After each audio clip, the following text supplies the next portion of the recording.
Time, space, collecting.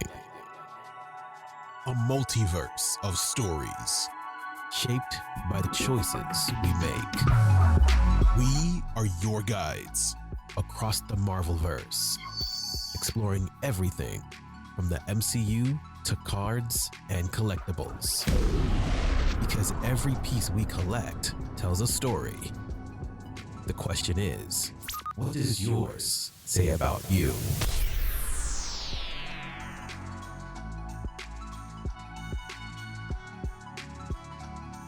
Yo, what is up, everybody? Welcome into Across the Marvelverse, episode number 5. Super pumped to be here with you today. It is Saturday, August 16th. We've got a killer episode planned, and I'm joined by my good buddy, Matt, Marvelously Sketched. Welcome to the show. How's it going? Thanks for having me on. Good evening. Hey, absolutely. Bro, I am really pumped that you wanted to do this because this kicks off a whole new series of the podcast that we're doing. Last couple episodes have been all about MCU. We're shifting gears back to the collectible space. And I was thinking, being a new show, like this is new content. I'm a new content creator on the scene for Marvel. There's a lot of people that I know from other spaces that are kind of coming along and interested in Marvel, but don't fully understand it. And then there's also people who are in Marvel, right? But it's always nice to hear how other people collect and how they interact with the IP and how they do things. And it's funny because as I talk to different collectors and different people, everyone does it differently, which is awesome. There's so many things to do and learn in this hobby. So we're breaking down all the different ways that you can interact with Marvel outside of just the content, and we're kicking that off with cards. So you're the perfect guest, bro. Awesome. Thank you. That's awesome. I'm looking forward to it, and this will be very fun. Yeah, absolutely, man. Also, if you're on Spotify, Apple Podcasts, wherever you listen, if you would please consider giving us a rating and review, it would be super helpful. It helps the show grow, and it would mean a lot. But hey, we're gonna jump right into our pickup. Or I did this last week too. We're jumping into the news. We're doing the Watchers Report. The Watchers Report.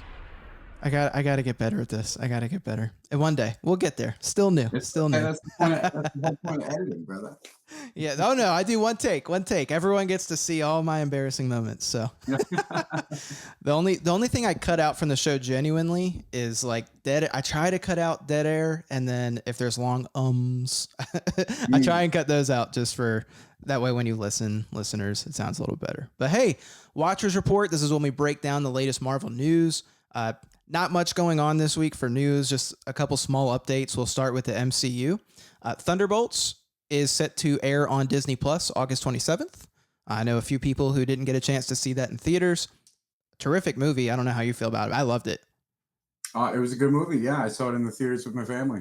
We enjoyed it. It was a good movie that scratched the itch that there was a little gap there. So I'm very curious to see how the end credit scene ties into everything. Yeah. I want to talk about that actually in a second. Or you know what? Let's just talk about it now. But yeah, August 27th, it pops in. If you haven't seen it yet, definitely go see it. Minor spoiler here. So if you want to avoid any possible spoilers, you might want to skip ahead a little bit. Okay. Oh, yeah. So Matt, I was listening to this podcast today. I think it was just the Marvel Cinematic Universe podcast or something like that. And these guys had a really good point. They said, because I've heard a lot of people think that the guys from Fantastic Four in that universe are going to move to 616. But what if it's the other way around? What if 616 is going, what is it, 828, right? 828? 828. Yeah. So what if 616, what if they are going to 828? Have you ever I never thought about it. They said that. I was like, mind blown. I got a super hot take for that one. I know. I was like, whoa. And so I'm gonna light it on fire right out the gate. I honestly, no matter what Kevin Feige said, I don't think we're in 616. I don't. Really? Well, if you were to compare our universe to the comics as they would be compared exactly to each other, this isn't the 616. This is the cinematic universe.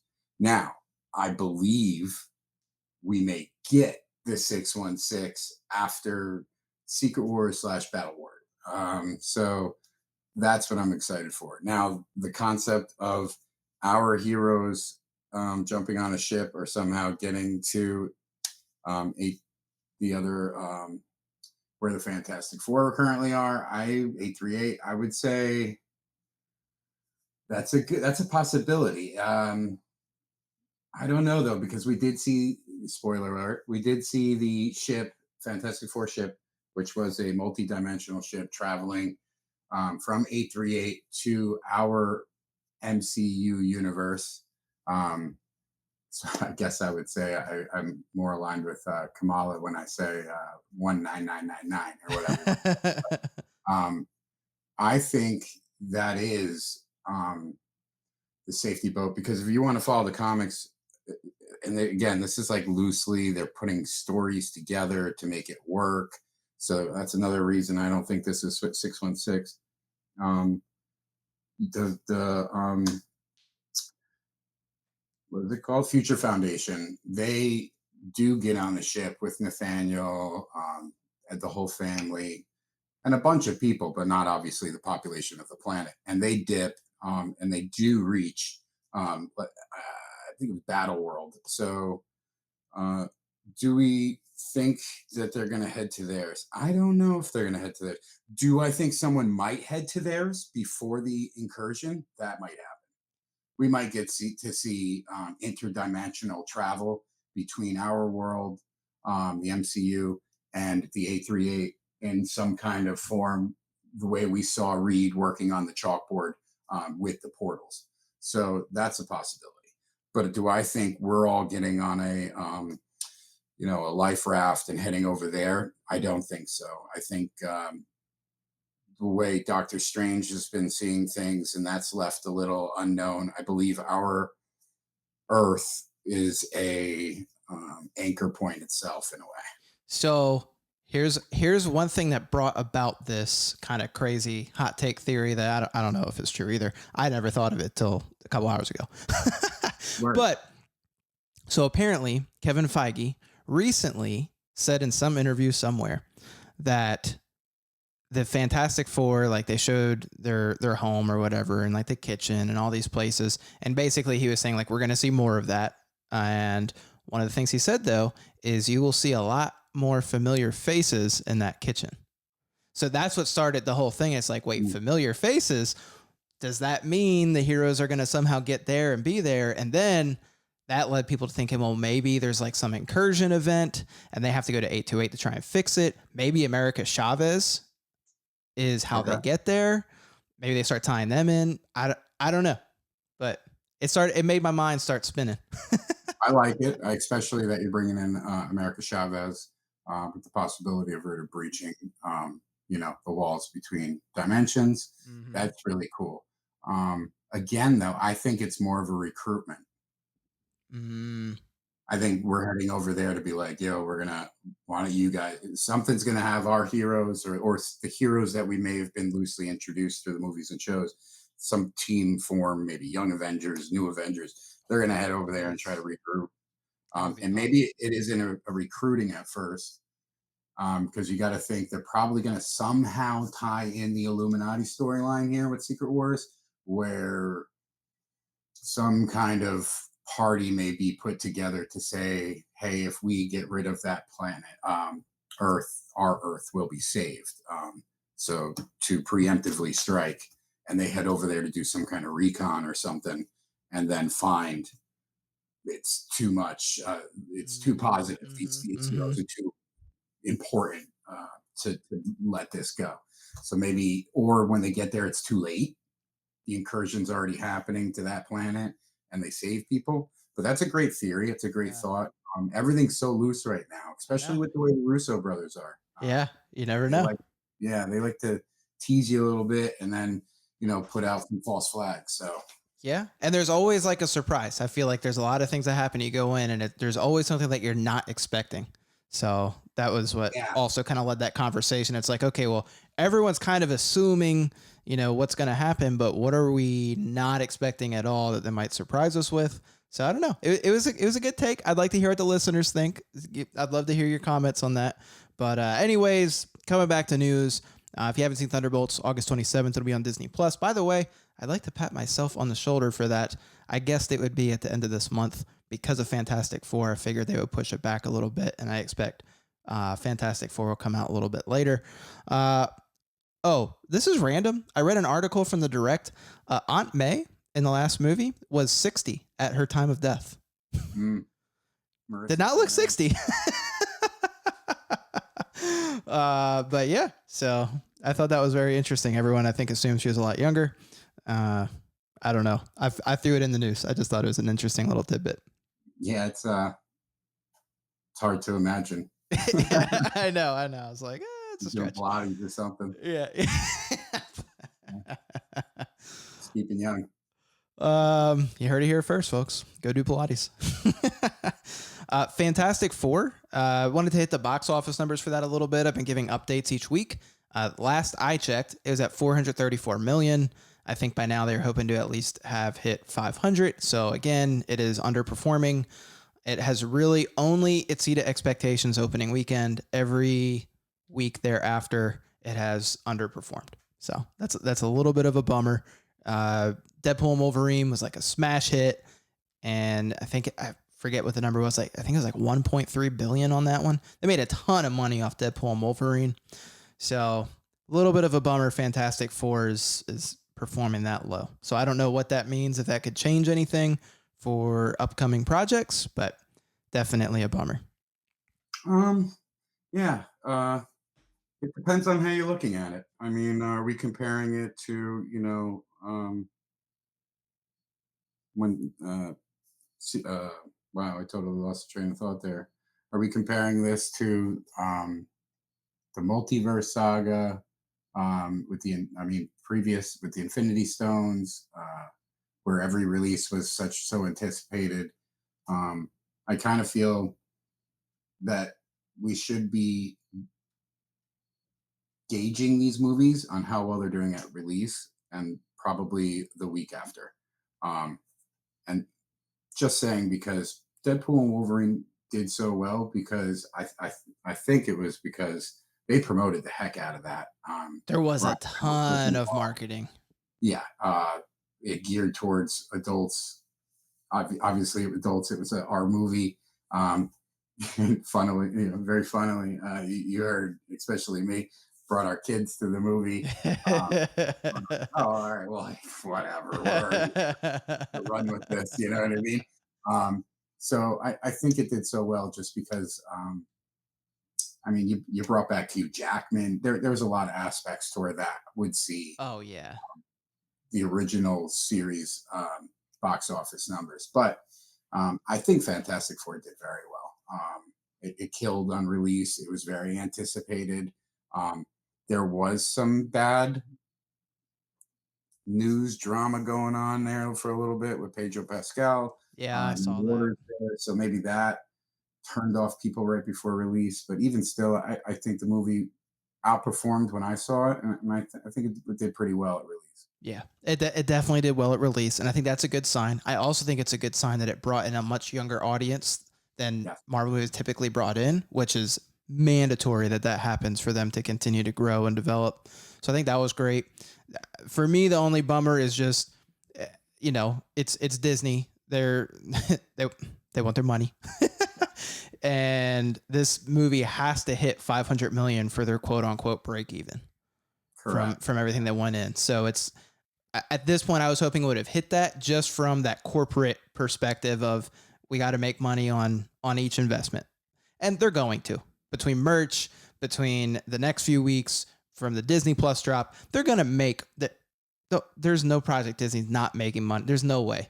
Like they're not doing things that aren't profitable, but there's still that level of profitability that has to be there. So hopefully it can still carry some steam though, and get to where they want it to go, where it won't have a negative impact just for us, for the fans that want all these things to come out. Let's see. Marvel Zombies, the animated series, small news. They moved the release date up to September 27th. I wonder if it's because they're going to drop Fantastic Four on Disney Plus in October. Oh, that's a very great point to bring up. That's a possibility. So Um, it kind of carries us through month by month. Like we went from Eyes of Wakanda, now to Thunderbolts, then to Marvel Zombies, then to Fantastic Four again. I wonder if it's just to keep that ball rolling. And then that brings us into Wonder Man. yeah, Wonder Man. I mean, I'm looking forward to zombies. Me and my son are looking forward to that a lot. That would be fun. I'm also It'd be a excited. great story, comic story. See, I'm going in blind. I don't know the story, and I Oh, don't want to know it. I want to okay. just be totally surprised. Great story. It's a great storyline. So, It's wild. well, I'm excited. You have me more excited now. So there we go. Okay, changing gears to cards and collectible news. Not much on this home front. We had a lot of the news over the past couple of weeks, so it's kind of slowing down. Tops. The only news about that is, I guess, since the last time I've had the show on, we found out that the hobby boxes are reportedly only 1 pack per box. Also, everyone kind of assumed that was an exclusive thing, but hobby boxes one pack. Can you call it a One pack. box? No. Should we just call it a pack? Like, why are we calling it a box? It's a Yeah, box where yeah. I you mean, get 1 it's pack. That doesn't make looks like sense. gems, the way gems had a layout. So it's 1 pack, 10 cards, and then you got an encapsulated card underneath. Yeah. Yeah. So I assumed because they attached the word hobby to it, we were going to get a hobby format with Right. X amount of packs, 12 to 16 packs. Um, yeah, so to find out that we got the hobby, which is the same format as the STCC exclusive, and that came with a better, I mean, in my opinion, it came with better exclusives. Oh And that yeah. box, if you were able 100%. to buy it in person, was $100. Yeah. Yeah. So that was a bummer. 695. I know you were disappointed because I know you really love tops. So. Yeah. Just kidding. Just kidding. But by the way, if y'all have not listened to Matt's episode, he dropped his first episode of a new series he's doing. Do you want to share a little bit about that while Oh, we're thank talking you about for it? bringing it up. Yeah. Yeah, so I launched a new podcast on YouTube. It's on my channel, Marvelously Sketched. The podcast is called Ramblings of a Middle-Aged Card Collector. Beautiful. And episode 1 came out on Thursday. My guest was Matt Fuller, OCD Marvel Sketch Cards. And on that episode, we talked about tops and how they're handling the Marvel license. Yes, it's a really good listen. It's a really good listen. A lot of good perspectives. And what I really liked was obviously there's some negativity coming from some of the collectors that were here before Tops, with Tops coming in, but you kept it. You and Matt kept it very objective, and both had some really good perspectives, and also some like optimistic things for the hobby of like ways you can pivot and change. And I really enjoyed it. It was a really good episode. So please go check that out. Show Matt some love on that. And you can hear about all his takes on Tops. Thank you. I appreciate that kindly. The only thing I put in our show notes for news is this beautiful freaking picture of the Soul Stone that the artist is Madeline Boney. Hopefully I might have said her name wrong. Hopefully I didn't. But oh my gosh, this art! I did not know that a stone could look so nice, but it can. Because Madeline can do that. It is this beautiful full art Magic the Gathering card. I love it. It is fantastic. So also exciting that we're getting these stones in full arts. Can you imagine assembling all the stones that look like this? Oh yeah, that would be a beautiful set. Yeah, we're talking about it because we're going to be going heavy on this set when it releases, and we're going to be playing. Good. Yep, and we got some collector boxes coming. Nice. I'm very excited about the Infinity Stones, as well as he is. It's kind of a big thing. We're thinking that's going to be one of the big chases in the set. It's probably going to be 1 or 2 of the Infinity Stones per Marvel release, so we might get 1 or 2 gems in stones in this release, because I believe we're going to get an Avengers and an X-Men. With that said, the beautiful full art of the stone, we were also sneak peek Thanos with the Infinity Gauntlet. So that's definitely going to be an artifact. Mm-hmm. So it's going to be, you're going to collect these stones to utilize with the glove almost like in Yu-Gi-Oh. Yeah, exactly. Assemble Exodia, dude. Yeah, Exodia, brother. You know, you got to get all the pieces. Oh, I didn't even think about that. Oh man, that's funny. Yeah, and what's really cool is I noticed that the art of Thanos holding the gauntlet is kind of like a homage to the Marvel Universe Series 4 set. Oh, Yeah, okay. I didn't even catch that. There's a Thanos in there. He's holding the glove up. And it's very similar. And Okay. the artist, like they did such a great job with the match. Wow. See, Matt, this is why you're here. This is what we need. We need this type of stuff. That's awesome. I had no idea. And I also had heard that they were doing like some stones per release, but that was more info than I had as well. So that's really exciting. And oh my gosh, if they keep Dan DeSantos on doing the Avengers set, and I can get more Dan DeSantos Scarlet Witch art, oh my god, I can't wait. Columbo's on it too. Oh my god, I know. So just so many great artists. I have a list. I have a list of like all the artists I like just for this set, and it is so long. It's basically every artist they picked. I mean, whoever is like the art director at Magic that's running the Spider-Man set, they're crushing. They did their homework. They knew who they needed to bring in. They're crushing it. Yeah, Wizards of the Coast is definitely doing a great job with the art direction. So yes, so bravo. Yes, absolutely. Which is exciting because we need something to be more excited about. So the Magic couldn't have come in at a better time. Oh, great point. We got to teeter that scale back to some kind of normalcy. That's right. We'll take it. All right, we'll shift. There's really no other card news, so we'll shift to comics just real briefly. It's also, there's always comic releases. The only two I noted that I felt were interesting enough to talk about today that we haven't already talked about: Magic number 8 is a new release this week, and if you have not seen the variant art that Russell Dauterman did, it is awesome. He did like all these different variants of Magic on the same cover. Looks really, really neat. So yeah, check that out. I also just love Russell Dauterman's work. He's just an amazing artist. So that's fun. And then Ultimates 15 is coming out, and they are introducing Shang-Chi into Ultimate Universe with Ultimates 15. So if you are a Shang-Chi fan, that's a comic that I would imagine you want to pick up. I wonder if that's because they're trying to run the comic storyline with something they need pushing out in the movie. That's a good point I hadn't thought about. Because the Ultimates are from the other Earth that is involved in the incursion in Secret Wars. Oh, okay. See, I don't know much about the Ultimates. Yeah, so in the comics, we were on 616. The Ultimates, I can't remember exactly what Earth they're on. I apologize. But yeah, that's why the Ultimates technically are around anymore. Oh, okay. And that means the Battle Worlds. Okay. Good to know. Exciting. Yeah. I want to see more Shang-Chi. I still need to pick up. I think it's either last Ultimates 14 or 13. But I believe it was a Scarlet Witch centered issue. So I need to pick that up still. I forgot about it till right now. So I need to message my comic book guy. All right, moving on to games. Not much going on there that I saw personally. You all know I like Marvel Snap. I've still been depressed about Golden Gauntlet, so I've been not super motivated to play. But I will say Golden Gauntlet, the first one did happen on August 10th.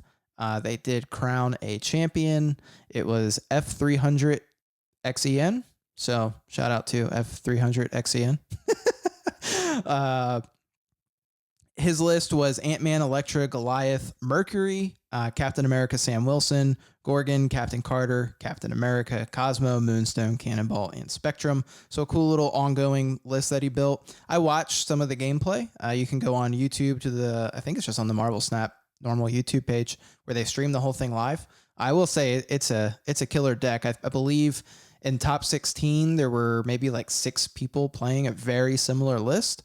Just the tech cards would be interchanged a little bit. So if you're into Marvel Snap and you like the competitive side of the game, I would recommend checking some of that out, getting some ideas, because I would imagine if you are playing in some of the higher tiers of Marvel Snap, that is a list you will now see all the time, probably for the next couple weeks until they nerf it or people just get bored. But that's how it usually goes. Someone wins with a deck and then everybody plays it. Also, they are bringing High Voltage back. So High Voltage, it's a pretty fun game mode. I'm not like super hype about it, but it's definitely fun. Something different. That will be from August 21st to the 28th. I didn't check yet to see what exclusives they'll have, if there's a shop that you can earn cards, but as you all know, if you can earn cards, please play the game mode and get free cards. There's nothing better in Marvel Snap than a free card. Okay, I think that's it for news, man. Anything I missed or anything you want to chat about? No, no, that was great. I think you touched base on basically Cool. all areas. All right, man. Well, it's time for some pickups. We're gonna hit the collector's hall. The Collector's Hall. Pickups are always fun. Yes, yes. So I'll let you kick it off, sir. I believe you have a pickup to share, and it's a pretty cool one. Oh yeah, yeah. So in Marvel cards, at least with Upper Deck, artists, sketch card artists are given a bunch of AP cards that they're able to then do work on and sell to make additional money. Pops did not do that with their artists, but Upper Deck did. So with the transfer of the license, I've been trying to purchase a bunch of AP cards, which is artist proof. That's what it stands for. And from eBay, from friends, Discord, and it's fun. Are you opening it right now? Yes, I am. Dude, that's awesome. So, I'm like, I know that sound. That's yeah, right. It's a good sound, right? uh-huh. So this is from one of my favorite sets, actually. This is Fleer Ultra Midnight Suns. This came out 2023. Yep. And this was centric on Midnight Suns cards. Had amazing original art from great artists. And Fleer Ultra is just a very fun set. It's affordable, and a bunch of great sketch card artists are on it. Yeah, a lot of great artists, even on the base set too. That just the art in general on that set's phenomenal. Love it. It was a set that me and my son heavily collected on, so it was cool. We put together the binder. That's awesome. So this is an AP card. Let me take it out so we don't got no glares. Let me I'll make you big here. There you go. Okay. Hey. All right. So this is the back of the card. It just tells you the set it's coming from. Yep. And it tells you congratulations that you hit a sketch card. Hopefully the artist would have signed down here. Yep. It's a pet peeve of mine when an artist does such amazing work on the other I side. know. Oh my gosh. They forget to sign. So if you're ever working with an artist, just kindly, politely, just send a little reminder, be like, oh, the card looks great. Did you sign on the back by any chance? And then they'll send you a picture, be like, oh yeah. And you'll be like, nice. Mm-hmm. But so this is the front, and it's blank. So this is just the blank card stock for a sketch card from Fleer Ultra Midnight Suns. Yep. Okay, now why? So, and I'm sure there's plenty of people who are already 10 steps ahead and know exactly why, but for our listeners that maybe aren't as familiar with this stuff, why would you want this blank sketch card from this set? Actually, you know what? Is it an AP? Yeah, yes. I apologize. Say that again. So for the listeners that aren't as familiar with APs and like buying a blank, why would you want a blank sketch card? Okay, great question. Especially for anyone new to the hobby or someone returning to the hobby who sketch cards are new to them, because these weren't back in the day. So you want to get a sketch card, blank sketch card, because you want to take the, especially now that you don't have this ability. Yeah. So in today's market climate, however you want to call it, with Topps having the license for Marvel, there is no availability for you to reach out to an artist and get a licensed artist proof card from the set. I just mentioned before that Topps has decided to not do that. So the only company who was doing that was Upper Deck. I believe other sets too. Finding Unicorn was doing that. So you were able to get an artist proof blank card purchased Usually artists would sell them. Some people would have them. Don't know how. Maybe they bought them and they're not in the hobby no more. Maybe they were an artist. They're not an artist anymore, but it is possible to get these. And when you get them, you just make sure that you find an artist, you reach out to them. There's a bunch of pet peeves that people have. So this is an official stock. This is official cardstock from this set. So you would, some people would really want to make sure that you look up the checklist and find an artist from that set that you find the work to be very appeasing, or it's your favorite. You've grown to love that artist. And then you can reach out to that artist and ask them for a commission. You're going to mail this card to them, and then they're going to do the commission for you. And then it's technically an official sketch from, AP sketch from the set. Now that Upper Deck doesn't have the license, personally, at first I was doing that. I'm not doing that anymore. Now if I just have an artist that I really, really like, I'll read, and they weren't on the set, I'm going to reach out to them anyway and be like, hey, can I get a commission? I have this cardstock. I love this set. Would you do a commission for me? And they will. So that's mainly where I'm at with these. And a lot of issues are sketch card collectors. Not saying that we don't like personal sketch cards, PSCs, but some prefer to have an official stock, whether that's an officially licensed stock or MentalCon or OAX, CAX cardstock. So those are kind of in a way official to us because they're connected to an event. They're well known. There's visibility and knowledge about the cards and artists. Some artists have their own stock, which is totally fine. Beautiful work can be done on the cardstock. Again, it's just on the back of the card. It'll just be their design. So it's a way now for you to get work done from an artist that you won't necessarily be able to pull a sketch from in an overpriced product.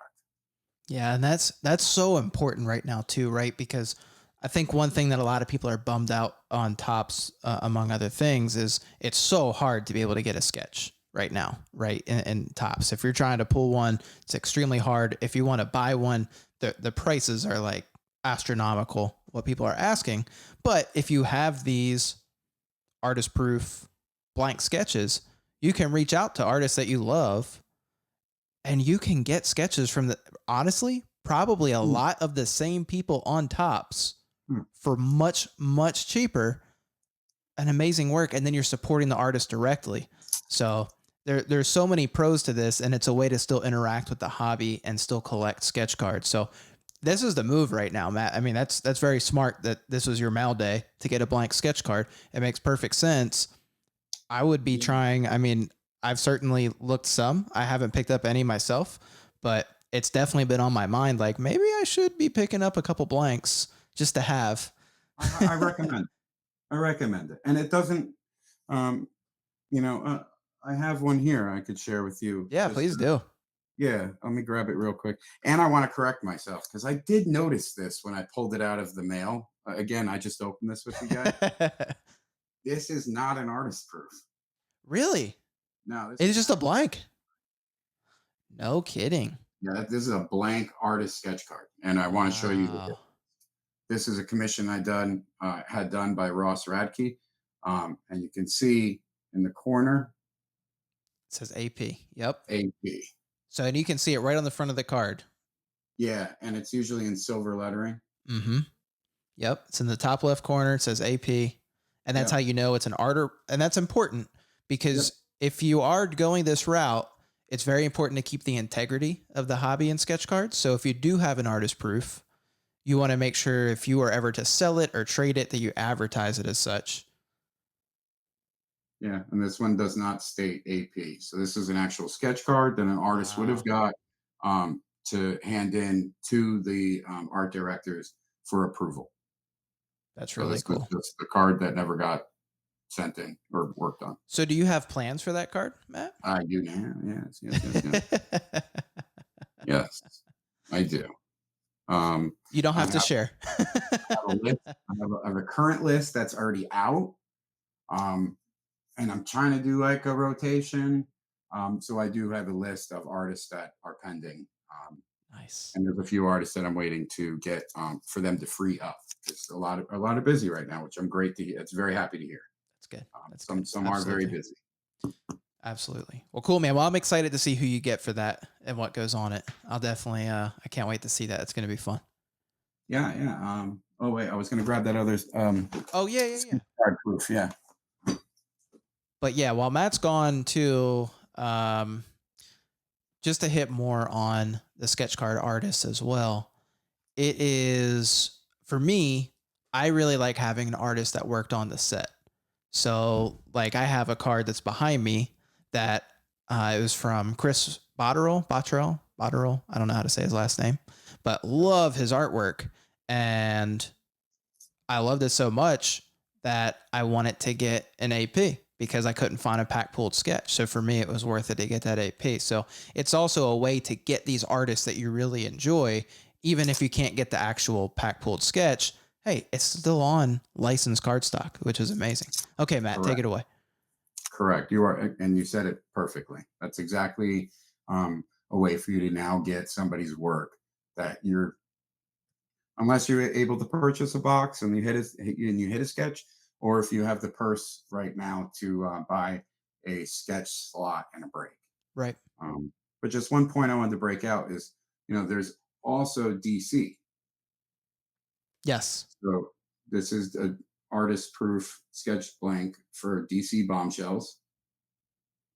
This was mainly female focused, but any DC character if you wanted to. In DC, I PC Batgirl. So I will be reaching out to Patrick Finch, and he's going to be doing a Batgirl for me.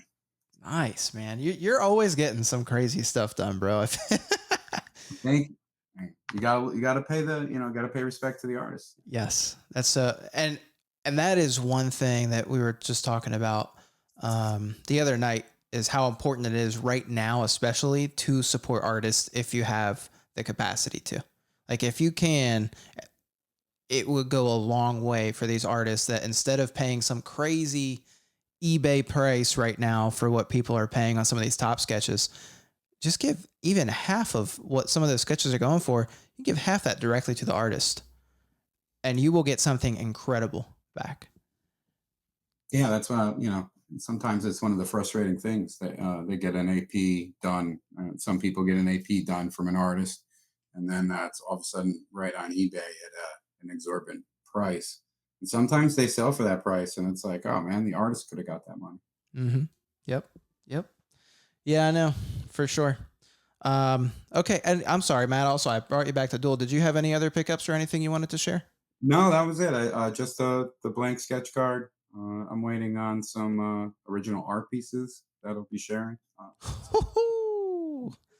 Okay. All right, Matt. Okay. All right. So I do have some pickups myself. I'm really excited to share these. Nice. So I think pretty much since this show has started, or maybe like a week or two in, I had started this journey of acquiring my first one of one. So serial number 1/1 Scarlet Witch. Okay. And I had it sent off to go get graded. I showed it off on the show a few weeks ago. It came back. I opened it last night, and another special thing happened. So one, I showed this off before. This is a printing plate of the Scarlet Witch that I pulled. Beautiful. Okay. So this is the, I guess, lowest rarity, if you will, the purple. And this is one of my new pickups this week, the purple Spectromatic. Huge shout out to my friend Funkified. He knew I was rainbowing this. And funny enough, Matt, this was the hardest one for me to find. Oh, wow. The most common one, it's what, 104 out of 199. I could, Oh, I couldn't find it, bro. It was nowhere. Like no one had any listed for sale. I was like, I found the 1 of 1, the out of 10, everything. I can't find the out of 199. there's probably a bunch of those still in unopened product. I know. So anyway, shout out to Funk. Okay. But I do want to show something more here. And yeah, dude, Funk, amazing, amazing friend. Here is the out of 99, the orange. Here is the out of 49, which is also a new pickup. This is my second one, and I'm going to share why in just a moment. Well, that looks like a good color match. It's a perfect color match. Yeah. Oh yeah. Oh yeah. I like that. That is part of why I got 2 of it. We got the out of 10. I showed this, I believe, the other week. If I didn't, well, here's the out of 10. And then we got the tag graded back 1 of 1. Wow. So we got the green spectrum 1 of 1. It did grade a 7, but it's the 1 of 1. The only reason, okay. and I think I'm gonna swap the slab to just grade it authentic. I just wanted to see what number it would get, but I knew that there was a marking on it. Not a marking, but like just like a little ding. So I knew it wasn't going to grade high. But the thing is, and the reason I want to show these is that's the complete rainbow. Yeah. So that is all the parallels from Infinity Trilogy of the Spectromatic for Scarlet Witch. That's every single one. And I want to display them all in the tag case, but if they have different grades, I'm going to go crazy. Looking like my OCD will make me go crazy. They're going to have to look all identical. So I think I'm just going to go ahead and send this back. Like if it got a 10, I probably would have left it in there, but I knew it wouldn't. I just want to see what it gets. So I think I'm going to send all these into tag now and just do the certified authentic no grade, just so they're slabbed and encapsulate it and protect it. They're for my PC anyways. I'm not selling any of these. I just want them on display. So that's cool. And you like tag for your PC? So funny enough, this is my first tag order. I've never done tag before. I've used the big 3, PSA, BGS, and CGC. And I wanted to try tag. Our friend Maddie, he had done some cards with tag and really liked it. And a few of my Dragon Ball friends had also switched over. I was like, well, let me try it out. I've got to say, I am super impressed. The whole process I felt was way better than the other 3. It was very smooth. They were very quick. And the amount of information you get about why they graded it, obviously no grading method is perfect. I'm just going to throw that out there now before people come for me. There's no perfect way to do it, right?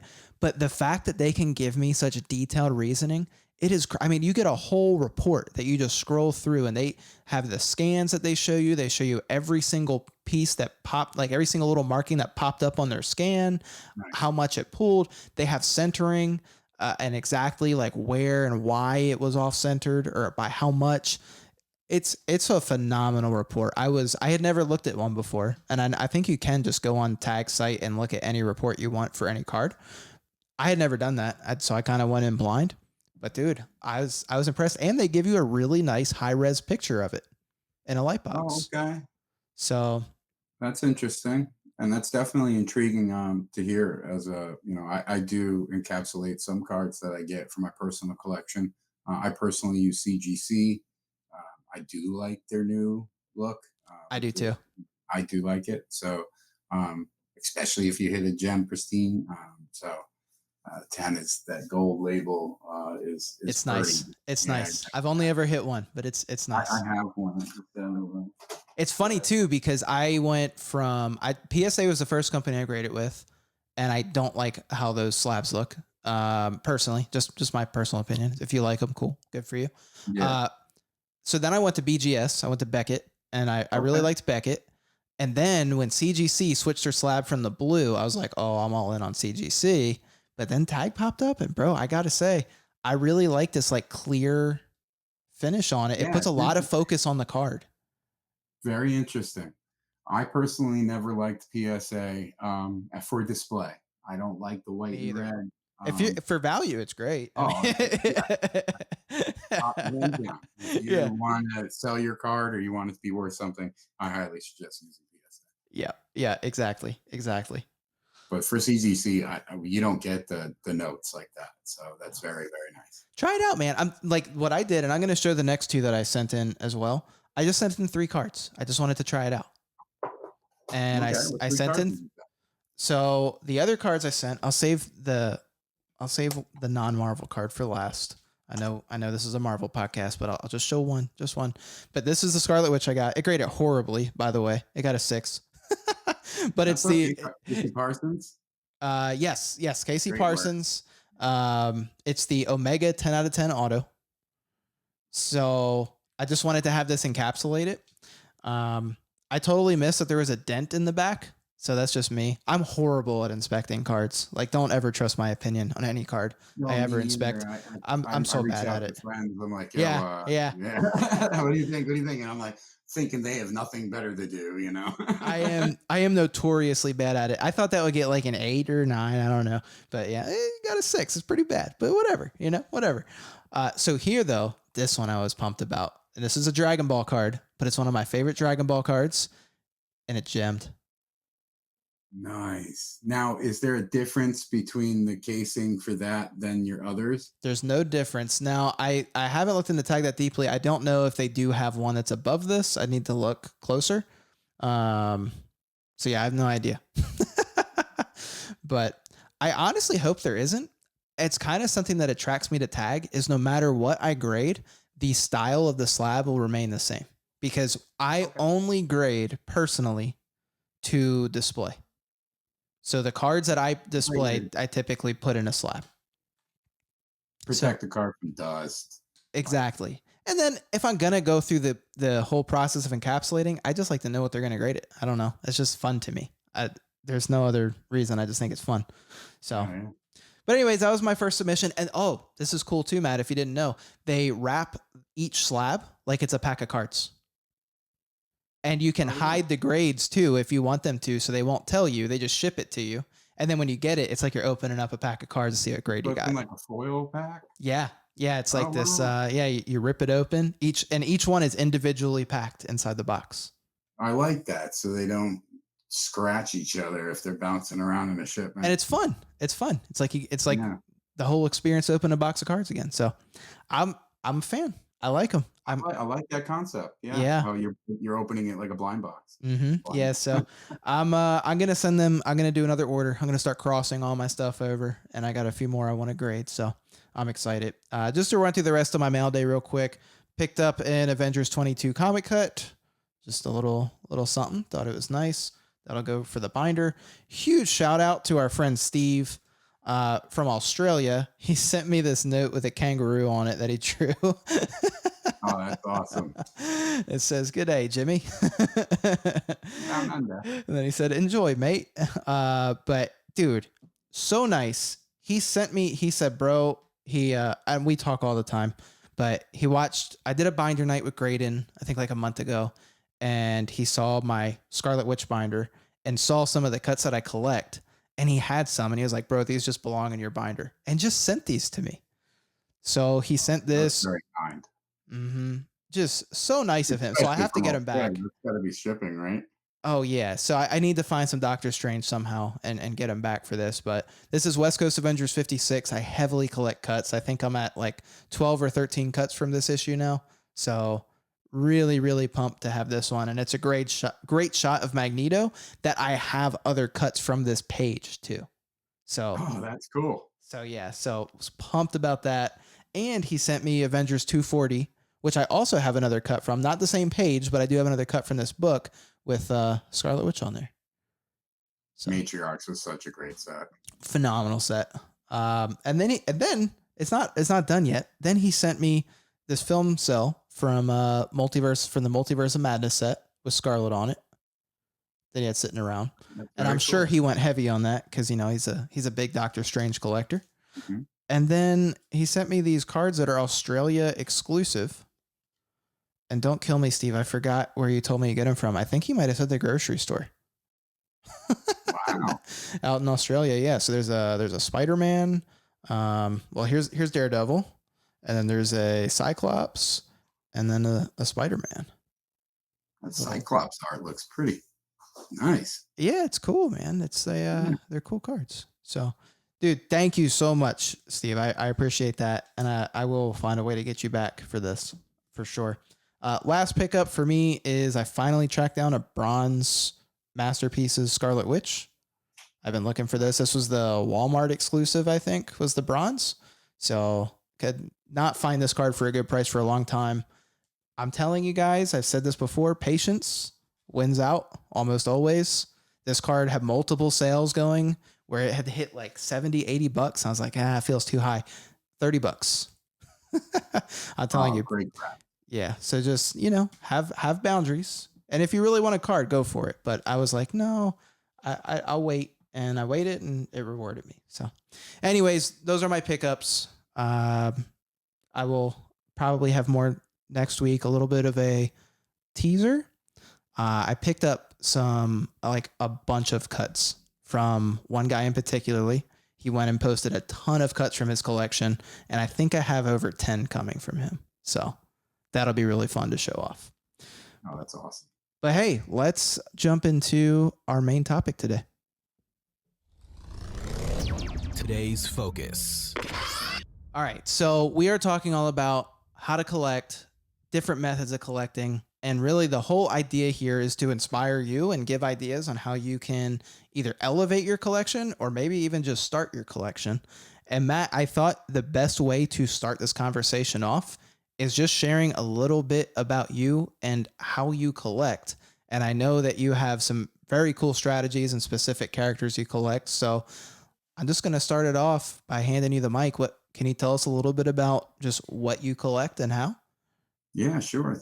Thank you. So my name is Matt, marvelously sketched. I collect two characters. You could say they're my main PCs for Marvel. That's Rocket Raccoon and Man Thing.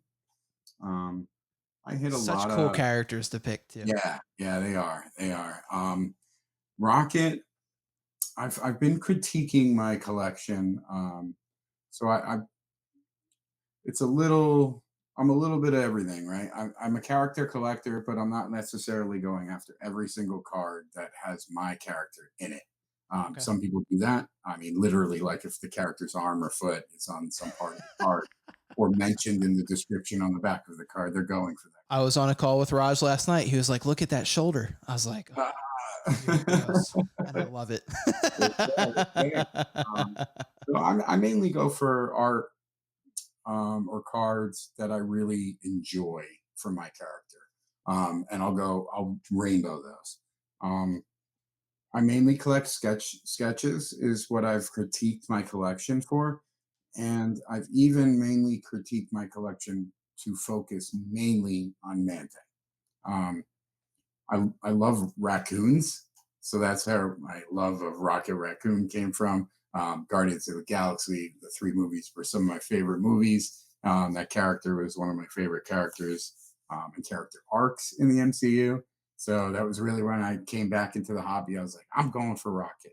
Um, and as I got back into it and started understanding more of like characters and getting back into reading comics and storylines, I really like horror and the aspect of the unknown and the mysterious. So I kind of focused more at that point, about a year back into coming in, and started going for Man Thing.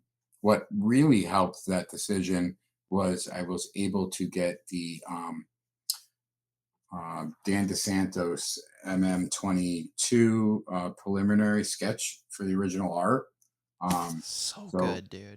I went to start rainbowing the whole MM22 Man. And I did have the opportunity to get the one of one plexi, and I was able to get the one of one card, which was the red. That is insane, dude. Yeah, I just couldn't swing the money at the time, but I did have the opportunity to purchase both That's of those. crazy. That's crazy. Even have the opportunity. Yeah. Sometimes they just don't ever pop up. No, a great friend in the community, they reached out and they were like, dude, I think you're going to want this or these. I think he actually had both. So I was like, what? And I I had to buy a car for my son, so I was like, I can't say yes. Car one of one. Yeah, you know, I was like, oh, gotta be a dad and responsible right now. It'll come around. Cards are there, and one thing I've seen for sure is that they'll be back. Cards will be around. Yeah, that's for So sure. That's for sure. I started stop hunting cards from past sets. I'm mainly going for sketches. My current goal right now would be to find sketches of Man Thing from the earliest releases that had sketches. So I know in a way Okay. Okay. I'm looking for like the first Man Thing sketches to hit the open market. I know they're out there. I'm sure they're being displayed in somebody's beautiful collection somewhere. And so I'd like to see them come resurface one day. So that's something. And I definitely trying to just find as many sketches of Man Thing as I can. I kind of go for as many pack pulled sketches that I find on eBay that are open and available. There is possible sketches still in unopened product, so you may see an artist post on their socials and art, and you're like, wow, that's great. Where is it? Well, maybe it just didn't get pulled open yet out of a sealed box. So or a Very loose true. pack. I've seen people walk into a store before, open a pack that's just loose, and hit some crazy Boom. stuff. Yeah. No, I've seen that too. I But know. when it comes to like one of ones, the only one of ones I'm really going for, again, is if I love the art or the opportunity arises, I'll get printing plates. Um, Sketches now are considered one of ones, so sketches I'm into, and I love comic cuts. But from us coming from Upper Deck, comic cuts aren't necessarily one of ones. They're 1 out of 10, 1 out of 25, 1 out of 40.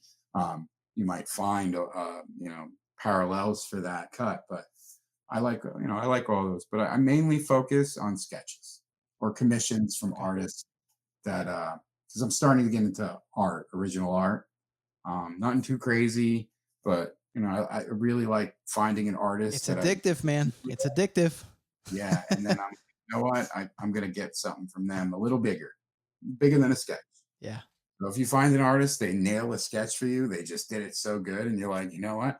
I bet they could do a 5x7 or an 8x10 or 9x12, 11x17, whatever size you think they could do that would critique their style to the character you collect. That's kind of how I'm going for it. That's awesome. So have you cut, because I saw recently, I have seen some like you have a ton of amazing sketches, but I know you do have some cool rainbows. Like you said, if you like the art, sometimes you'll chase that rainbow and try to get all the parallels for that card. Have you cut that out completely now? Are you no longer chasing any base, or are there still certain criteria you have where you're like, okay, this is a rainbow or even just a single base card I want to try to get? That's a great question. So I am rainbowing up until the one of ones. I'm not going to go for those, but I will rainbow every other card for the masterpieces. So Nice. 2016, Oh, 2018, all the masterpieces. 2022. Yeah, Man Things and he's in all Yeah. of them. Um, Wow. I'm done with 22. Okay. So I'm working Congrats. on That's not 20 easy. and 18. That's very hard. I'm Yeah, still I'm yeah. still trying to finish Scarlet's Rainbow for 22, and I'm stuck on like the last couple. They're hard. It's hard to Yeah, get them. again, I'm not going for the 101s, but I have I'm not either. all I the good work exclude. band. I got Okay. the Can we talk about that for a second? yeah. I exclude one of ones from Rainbow. I don't think a one of one should be included as a criteria that you have to hit for a rainbow, because you've already set a goal that may quite literally be impossible. That card could actually just never even surface. Not like that's not even talking about the money or the ability to acquire it if it is seen, right? But there's a chance that card is just literally never even opened. So the idea of setting a goal that from the get-go has, I would say like a strong chance is not even feasible. I feel like for me, that kills it. Like I can't think, my brain won't function if I include the one Well, of one yeah, in a and rainbow. I totally agree with you. And let's put it this way. Here's a funny little analogy, right? One of ones are usually gold, right? Yeah. So is gold in the rainbow? Gold is usually the but at the end of the rainbow, and you're always chasing it. And if you find it, you won the treasure, right? You got the leprechaun's gold, but it's not in the rainbow. That rainbow may lead you to want to get the bucket of gold, but it's not necessary. Shut the So show I'm down, 100% folks. with you. That's it. Up to Shut the 10, show up to down. 5, we're good. We're done. That's all you got to Yep, know. yep. That's beautifully said. That's an incredible analogy. Yes. Yes, yes, yes, yes, yes. I love it. I love it. We're on the same wavelength there. Okay. So that's cool. And is there any reason that you picked the masterpieces sets? As those are the ones that you definitely, no matter what, that will be in your collection, that you want to rainbow those cards? Oh, I mean, out of I love the artists in every single one of those sets. I love their depiction of Man Thing. Um, and for 2018, let me say this correctly. I did almost get my hands on the original art for Joe Jusko's Man Thing, and then I almost got the opportunity. Well, I did get the opportunity, but I couldn't do it for the art for Dave Palumbo's Man Thing. Wow. Yeah, so they were there. they were, you just reached Could have out. took out against my 401k, but I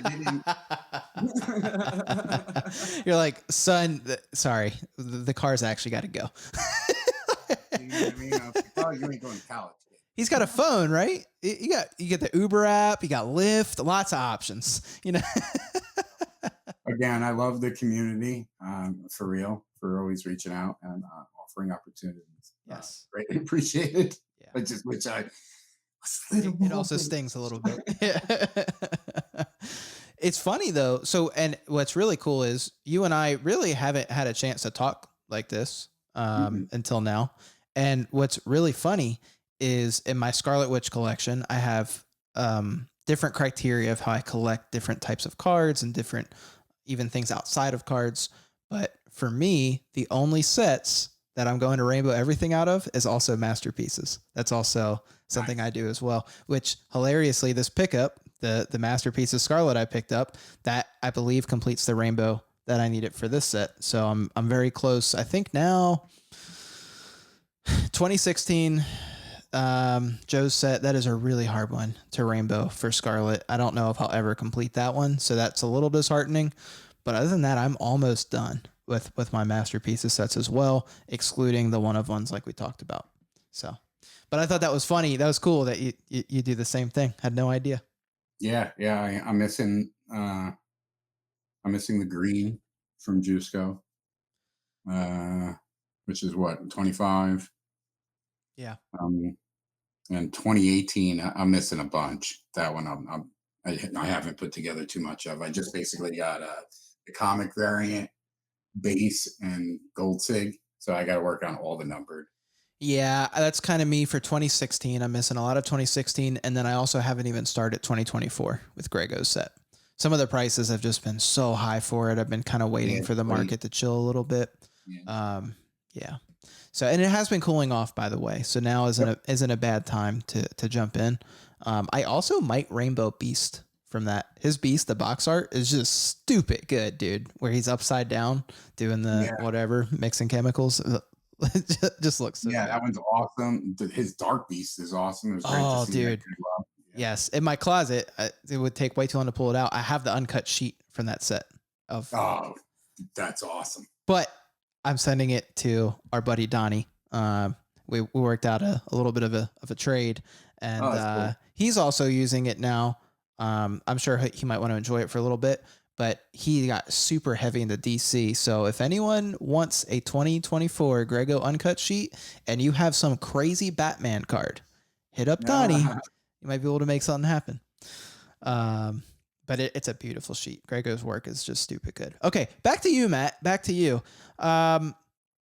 So you've kind of already hit some of the questions that I had in your just kind of what you've already shared. So there are some sets that you collect for cards, as far as like base and numbered and things like that. You're focusing on sketches, which is really cool because that's something I think that draws a lot of us to Marvel is the unique art, right? And the different artists that do such an amazing job. So I think that's awesome. Um, I see behind you for audio listeners that aren't on YouTube. Matt has this beautiful display that I was complimenting him on before the show started. Clearly, curation looks like that's something that's important to you. Do you have any method to how you curate your cards or display them?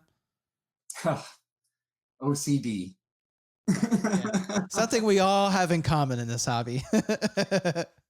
Yeah, it's my girlfriend got me this as for people who are listening. It's a 4x3 clear plexi display that you put sketch cards into top loaders. That looks so good. And then they run across 3 across. I'm sorry, 4 across, 3 high, and I honestly think it's a beautiful display. Dude, it looks really, really nice. Like I'm probably gonna go pick one up after we're done talking. I couldn't recommend it more. They're on Amazon. I could send you the link. Please do. I will even put it in the show notes, so if listeners want it, they can too. It looks really good. And then in it is all of the commissions and free sketches I got done at OAX 2025. Nice. Okay. So those are all from the OAX convention. Yeah, all of those are grouped together, and that's what those are. Yep. So it looks like your display is cut off into sections. So do your sections rotate through different themes? Like, is this going to be OAX today, and in a few months it'll be something different, or is that permanently the OAX spot? You know what? That's a great question. Thank you. Originally, I had all of the sketches that I've pulled. Okay. So literally, I mean, Scarlet Witch, Vision, Whoa. Whatever I was pulling, I had up across here, right? Okay, and yeah. It got to the point where I had too many. My son and I, what really got me into sketches was my son and I we opened up like 7 or 8 boxes of MM22. And out of the 7 or 8 boxes, 6 of the boxes had sketches. No way, dude. Yeah, Holy crap. Sketch. And it got to the point where I was not upset I was hitting sketches, but I was like, why are we only hitting sketches? I should be hitting some kind of other card right now, and I'm not, and I don't know what's going on. And but it was very enjoyable. First person to ever be stressed about hitting sketch cards. Yeah, why do I always hit a sketch? And every sketch we hit was great. Great artist, great work. But I was like, why ain't I hitting one of these autos or metallurgies or something? You know what I mean? I always kept it. Funny. That's so funny. So that's kind of what really drove me into, all right, well, you know what? I love art. I love how it is like one of a kind. They've put their time,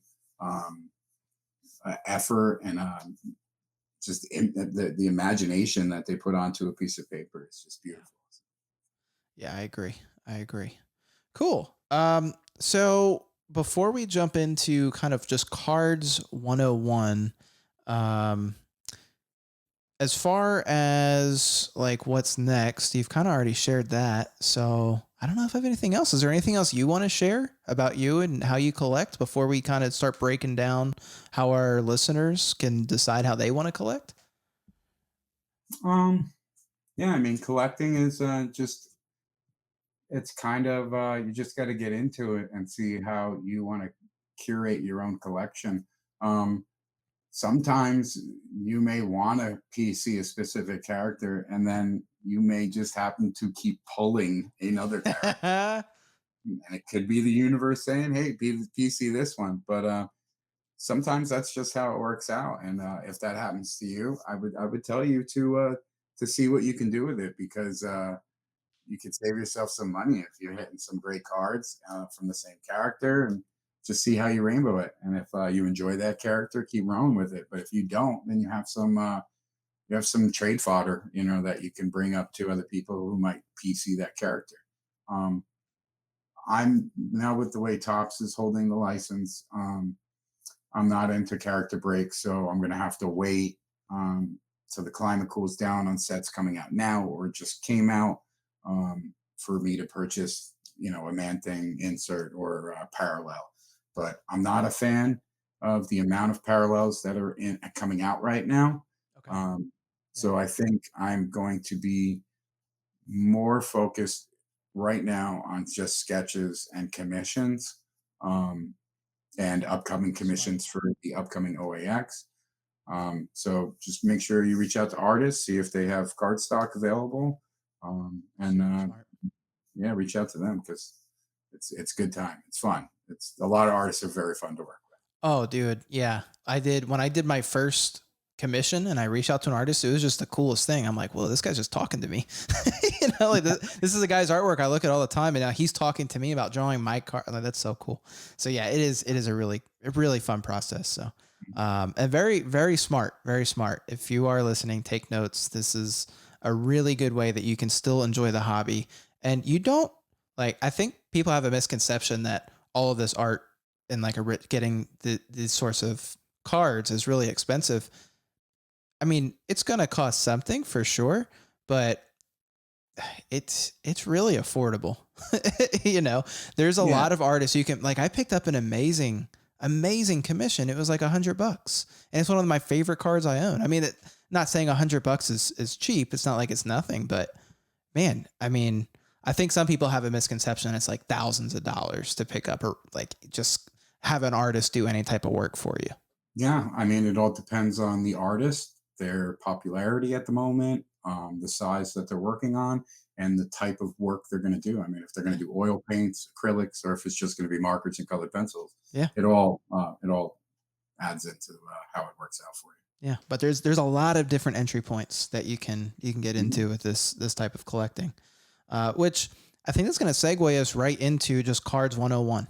So for me, cards were a really good entry point to collect because, in my opinion, when I'm thinking about different things I can get, cards are very attainable, right? It is very easy for me to get my hands just on a Marvel card. It is not easy for me to just get my hands on a piece of original art, right? It is not necessarily easy for me to get my hands on some huge resin statue, right? But a card, it's very easy for me to go on eBay and pick up a card for like a couple bucks of a character that I love that has amazing art on it. So that's why I wanted to start with cards. It's very easy to get into, it's very attainable, and it can also lead you to greater things in the collection. You can amass things at a price point because, and I don't like to bring up price all the time, but realistically it costs money to have to participate in any hobby, right? So Mhm. the conversation has to come up to some extent, but with cards, you can have a very minimal investment to start, and then you can get into trading, you can get into different aspects of the cards and start turning this small collection that you started with either into like this massive collection, or it's like playing bigger and better, right? Like you get these cards and okay, how do I turn these into the next card that I want? It's just a cool thing that you can do to start building your own collection and growing it. And there's many ways to do it. Another thing for me about cards is it kind of bridges that gap. This show, we talk a lot about the many different ways you interact with Marvel. And it all starts with the source material, either the comics or the shows and the movies, right? There's no other way around it with Marvel if you're absorbing the actual story and the original source of where all of this comes from.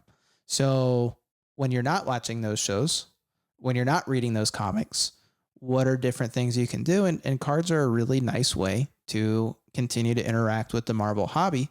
And maybe you aren't a gamer, right? So you aren't going to sit down and like me and play Marvel Snap for 5 hours tonight.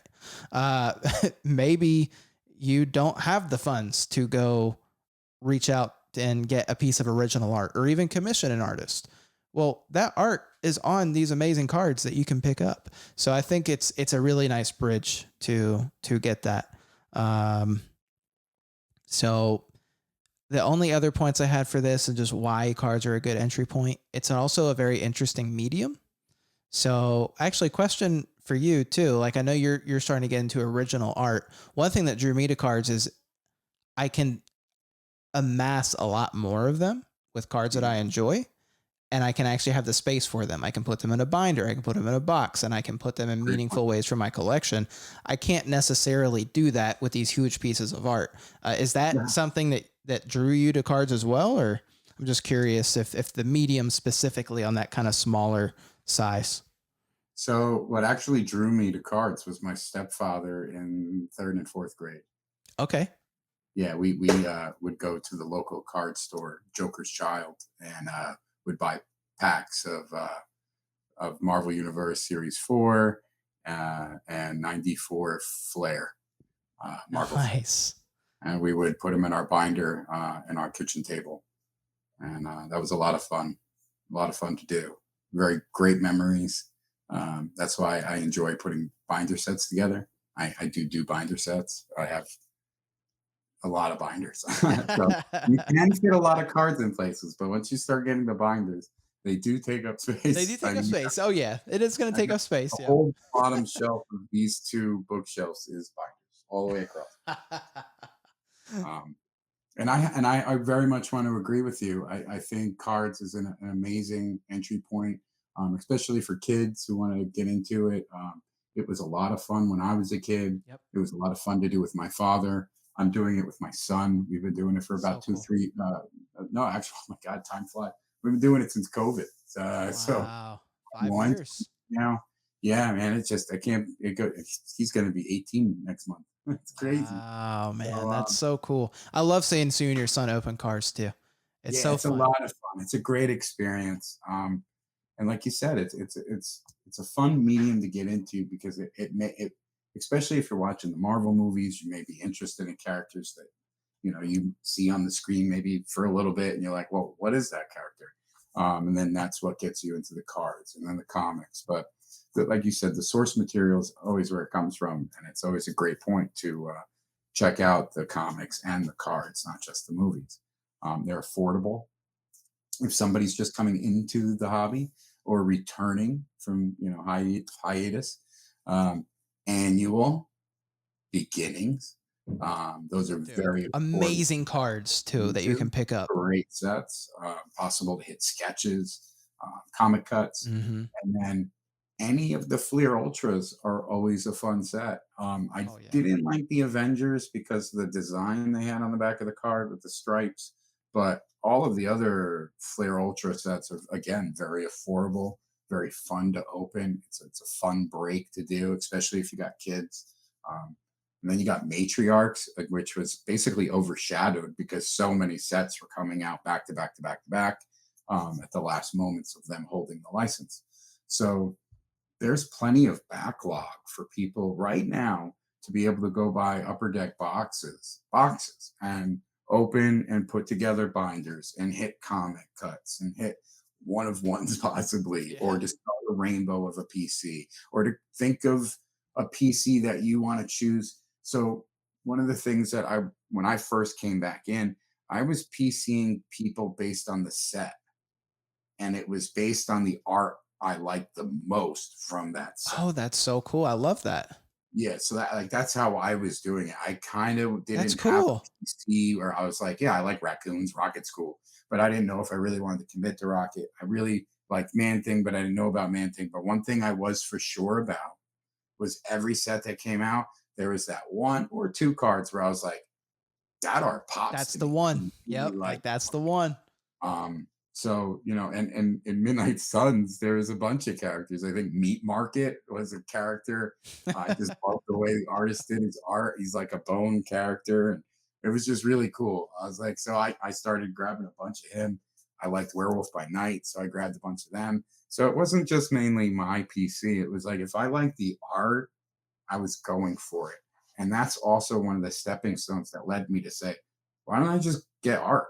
Why don't I I was gonna start? say I love that the ongoing theme of this for you has been this passion for art, and it seems like that really drove a lot of your choices as a collector, and it all makes sense. You're focused in initially on art that you enjoy, and then you pick that character, and then you're like, hey, why don't I just actually go after art? Well, what characters do I love the most? So now I'll take the characters I love the most, and now I'm gonna reverse engineer the idea I had for the sets and just go straight to the source. Full circle, right? Exactly. Dude, I Now I love just that. gotta start creating Yeah, art. that's right. That's right. Yeah. Exactly.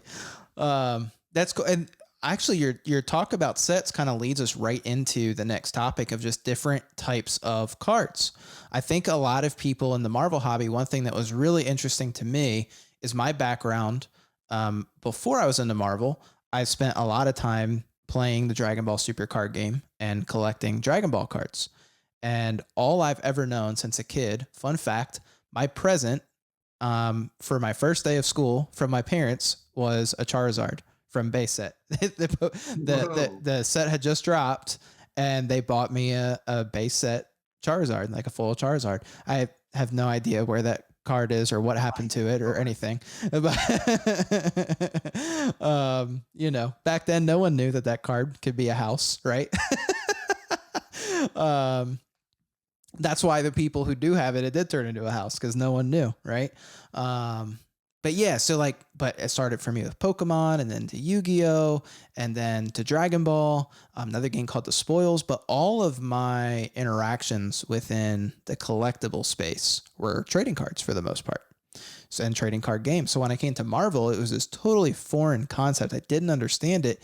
And I didn't understand why. I'm like, dude, these Y Shores cards are sweet. Why does no one collect these? Right? It's a TCG and no one collects those. So I want to talk about the different types of Marvel cards that are out there. Cause I think sometimes the collector group focuses in on one specific, but there's actually a lot out there that you can go after.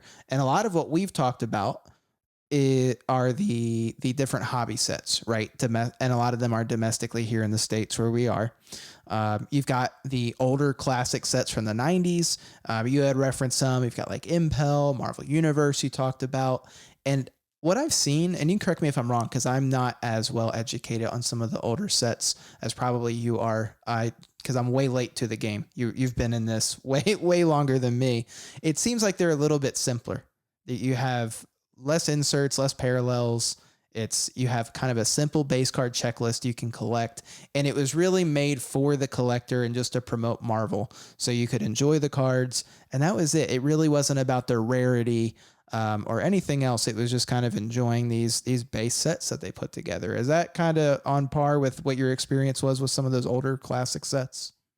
Yeah, you're kind of on point there. I mean, the older sets, you had a specific number base set. You had a checklist that came with it. I missed the checklist card. That used to be so cool. And then you knew exactly what you were hitting.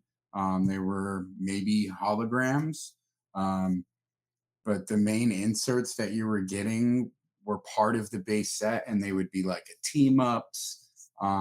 As the sets evolved, then it started turning into a power blast insert. So you did get an increase of inserts as time came on, but it wasn't until the mid 2010s to where we really started seeing the introduction of inserts in cards. We did get sketches earlier on, but they were very rare. But they were inside of pack sets. Yeah, I believe that was 97. I think 97 was the first one. Spider-Man Archives, I believe it was. Yep. I think that was 97. And then the second one that came out was in 98. Yep. And we saw the first serial number cards in 95. So it's kind of like the early 90s was just, hey, here's Marvel cards. Let's see what happens. And then it seemed like they caught some traction. So they said, okay, well, let's step it up a little bit. You start seeing numbered cards. Then after that, you see the sketches. And then that kind of starts bringing you into the early 2000s. All of this is still very comic focused too, right? Oh, It's yeah. It was very all comic focused on the focused. comics. I believe exactly what you were saying. You hit the nail on the head. It was very to promote getting to comics. Yeah. That was kind of like their moneymaker.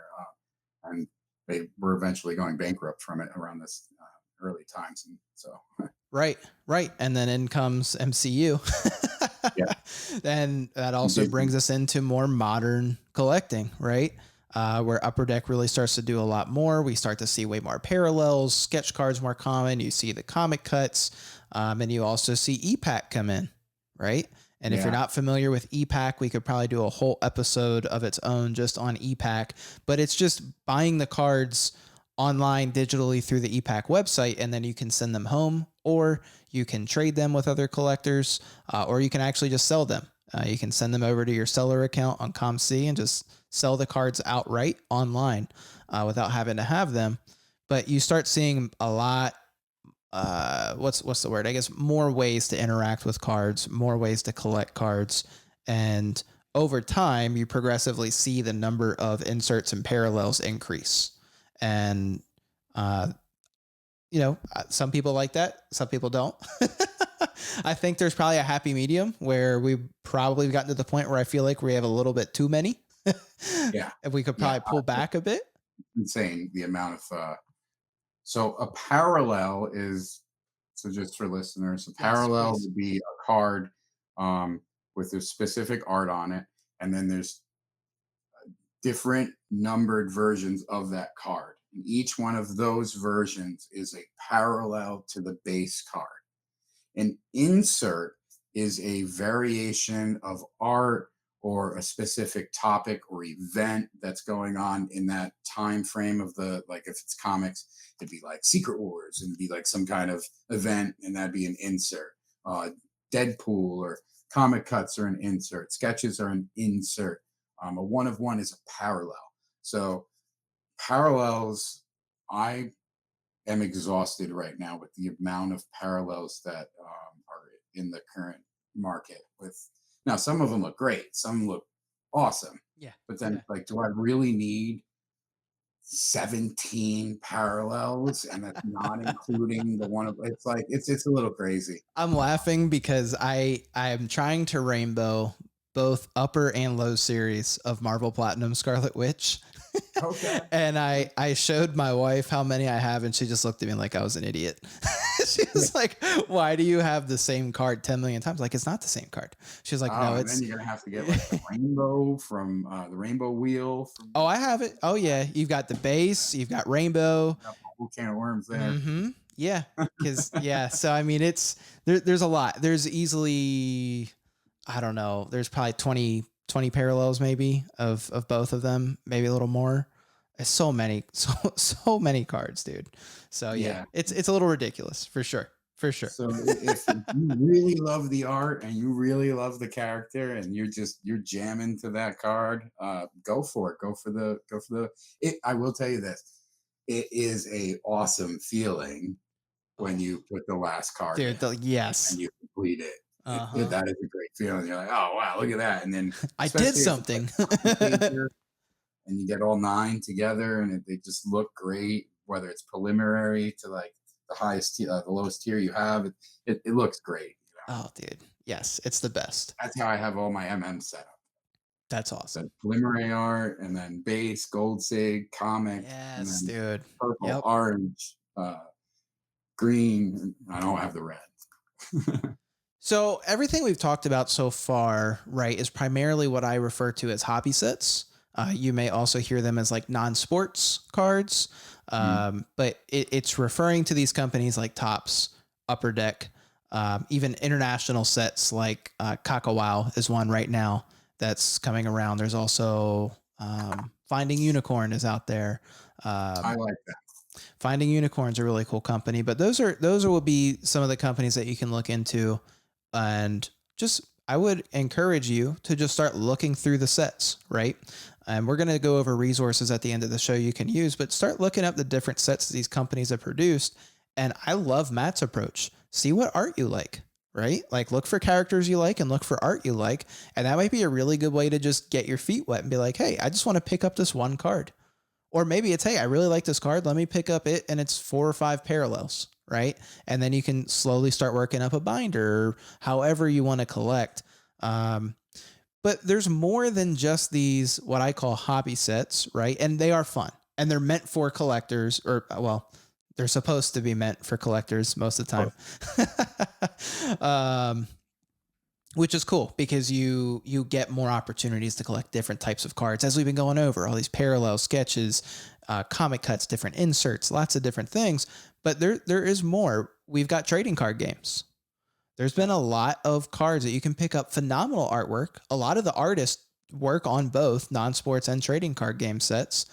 Just some that you might want to look into. There's Overpower, Versus Systems, Upper Deck Legendary. Y Shores is one that I really like. It's got that more like kind of, I don't know, Japanese card game feel to it that I really enjoy. And now we've got Magic the Gathering coming. That's the biggest trading card game out there. And now we're getting real Marvel art, which we've already talked about today. It's fantastic art they're doing on that. So I'm really excited there. One thing I will say about trading card game sets is you're going to have way less parallels. Typically, in most trading card games, you might have like a non-foil, a foil, and like a full art. And then maybe down the road, they do some alternate art promos or like prize cards for like a regional tournament or something like that. But as far as rainbowing, there really isn't much of a rainbow to do for trading card game sets. It's more just you get that card, which is fun. It's just a different way of experiencing collecting. I will tell everyone to exercise. Go ahead. I'm sorry. No, go. A parallel in Magic. So Okay. there are artist proofs in Magic the Gathering. You can get artist proofs from artists. And an artist proof in Magic is not the same as a sketch card. What it is the artist gets a specific amount, and on the back of the card will not have the Magic logo. It'll just be blank white, and the artist will sign it for you. And you can get those graded. You can get them authenticated and graded. That's awesome. And if you had that, you can get the full art, you can get the foil, and you get the non-foil. There you go. There's your rainbow, your Magic rainbow. There you go. So you can do it. You can do it. But yeah, the caution I would give everyone as someone who has a long history with TCGs is the players tend to dictate the market. It really isn't the collectors that control the market as much.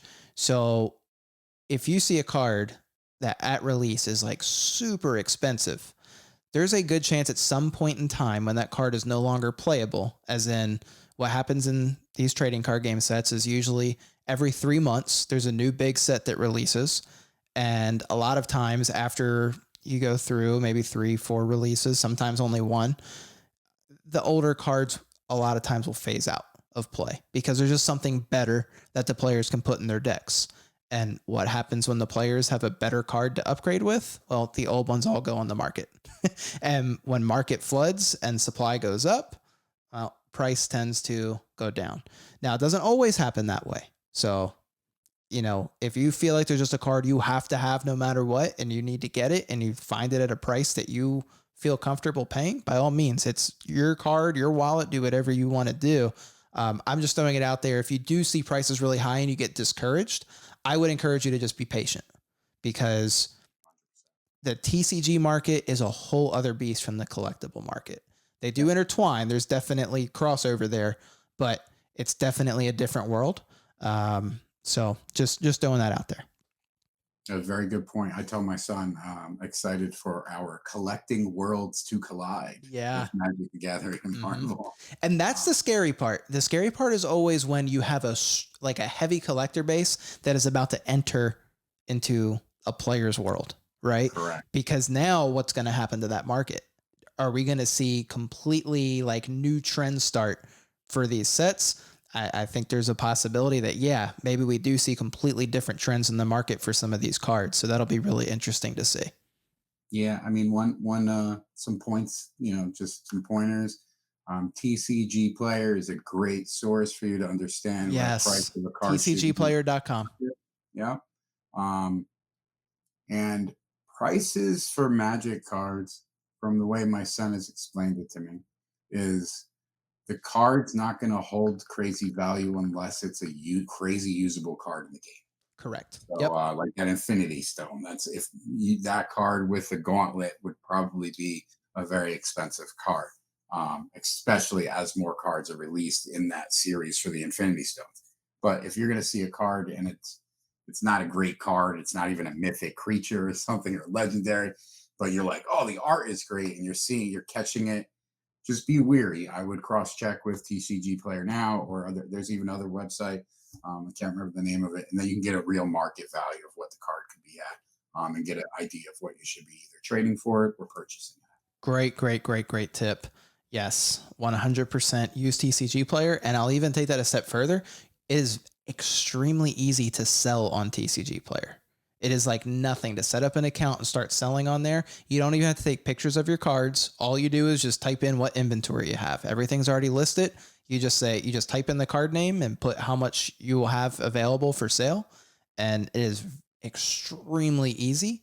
So for those of you into Marvel that are going real heavy on this set and you're going to have extras of cards that you want to move, maybe like you start with trading and helping out some people in the community, and then you've kind of used up your circle of people, I would definitely encourage you to use TCG Player if you're looking to sell.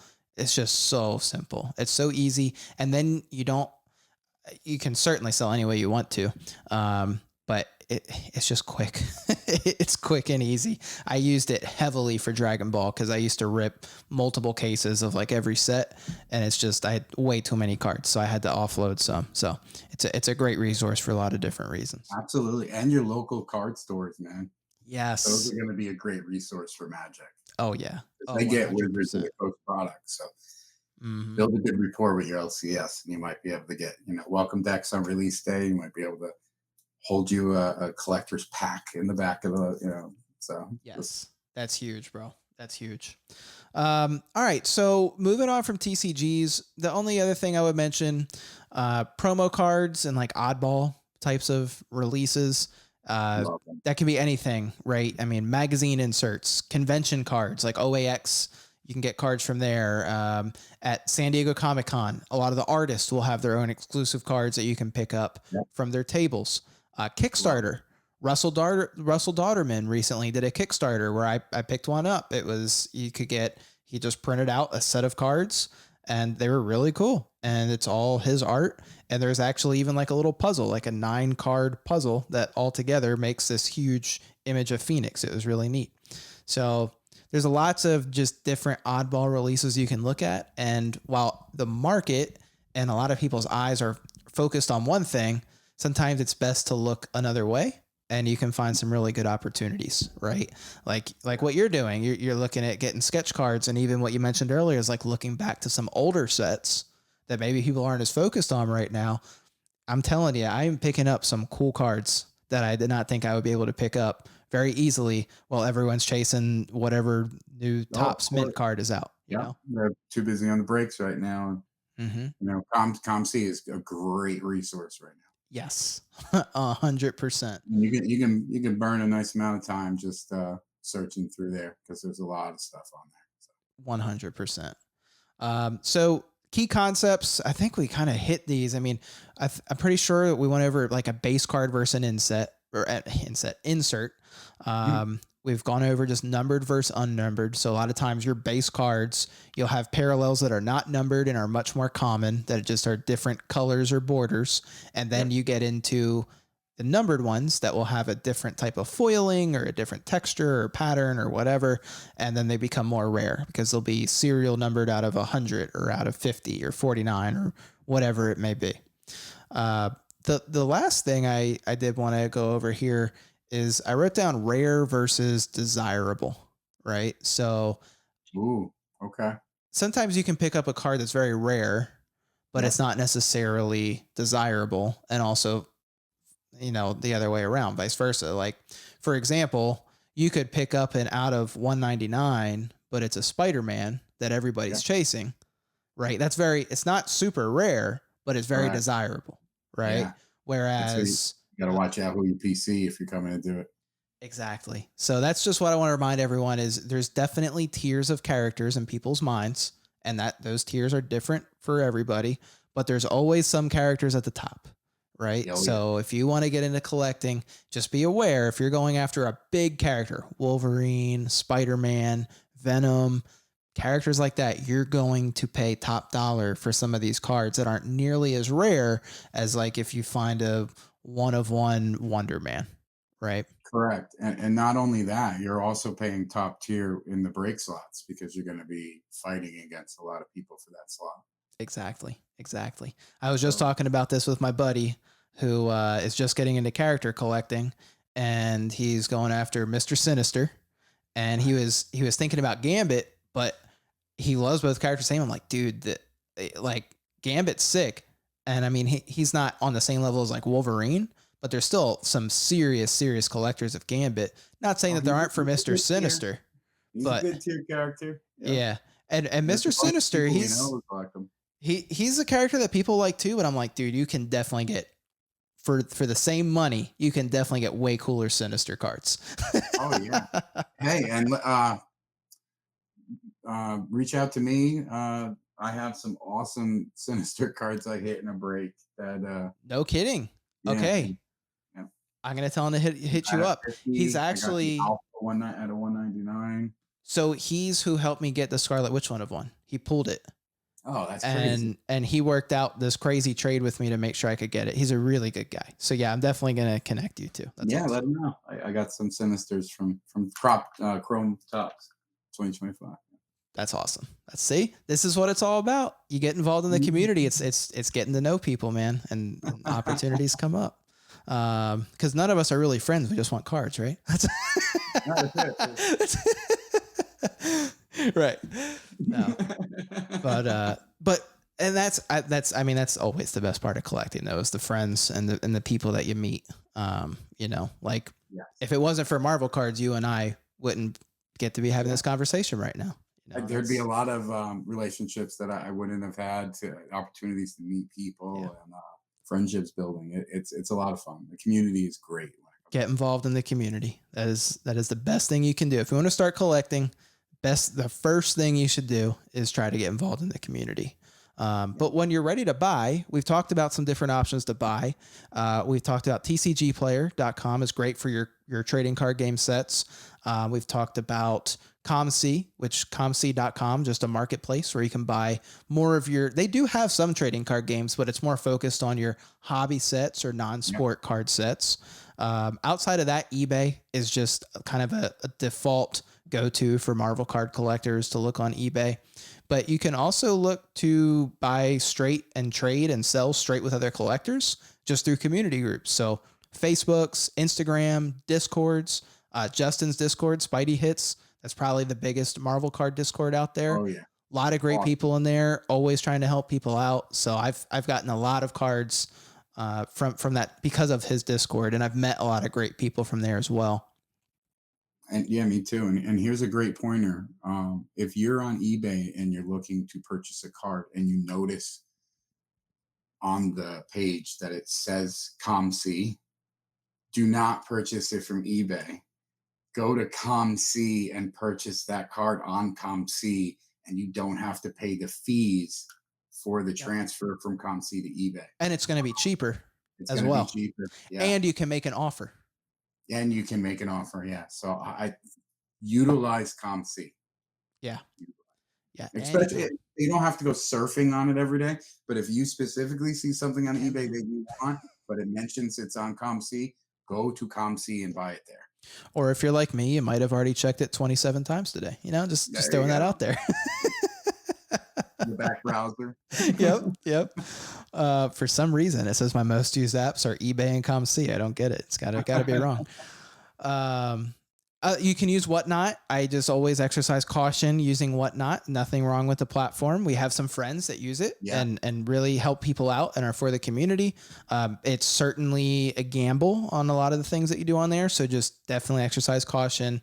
If you do have, problems with gambling, you might want to stay off of it because it can be a little bit addictive and it's a lot of just breaking where you're rolling the dice. You might hit big, but just remember, you go to a casino, most people don't hit big, right? So you just want to be careful when you're getting involved with breaks and things like that. But you can pick up some great cards, and there are sellers on there that just sell cards straight up. That if you're not on Whatnot, you wouldn't know that those cards are there. So Whatnot is another platform you can use. And then you hit on this as well, Matt. Your local comic book shop or your local card game store. Get to know those people. Make some relationships with them, see what they're doing. If they have pre-orders for cards coming up, some shops will sell singles, but definitely that's another avenue that you can take. And if there is a way for you to support local business, that's always great to do. I know from experience, it's a very tough business to be in and stay alive in the way the way that market works right now. So certainly if you can support them, that means a lot. Absolutely. Are there any other I think we hit kind of the big marketplaces though. And did I miss any? Are there any others that you wanted to No, mention? no, that's that's pretty it. For current marketplaces, there Yeah. used to be older ones, but they're not Yeah. really in use anymore. So I think Uh, some of them still around, but not really too user friendly. yeah. Maybe Yeah. nailed all the good ones. Yeah. And I mean, you've got like auction sites, like you can check Heritage Auction and stuff like that You for like can. some big, like big Yep. pieces that are popping Those are up. some big pieces. Right. And you do have to buy there's a buyer fee. So Yeah, remember there that. sure is. So just incorporate those. Yeah, be careful.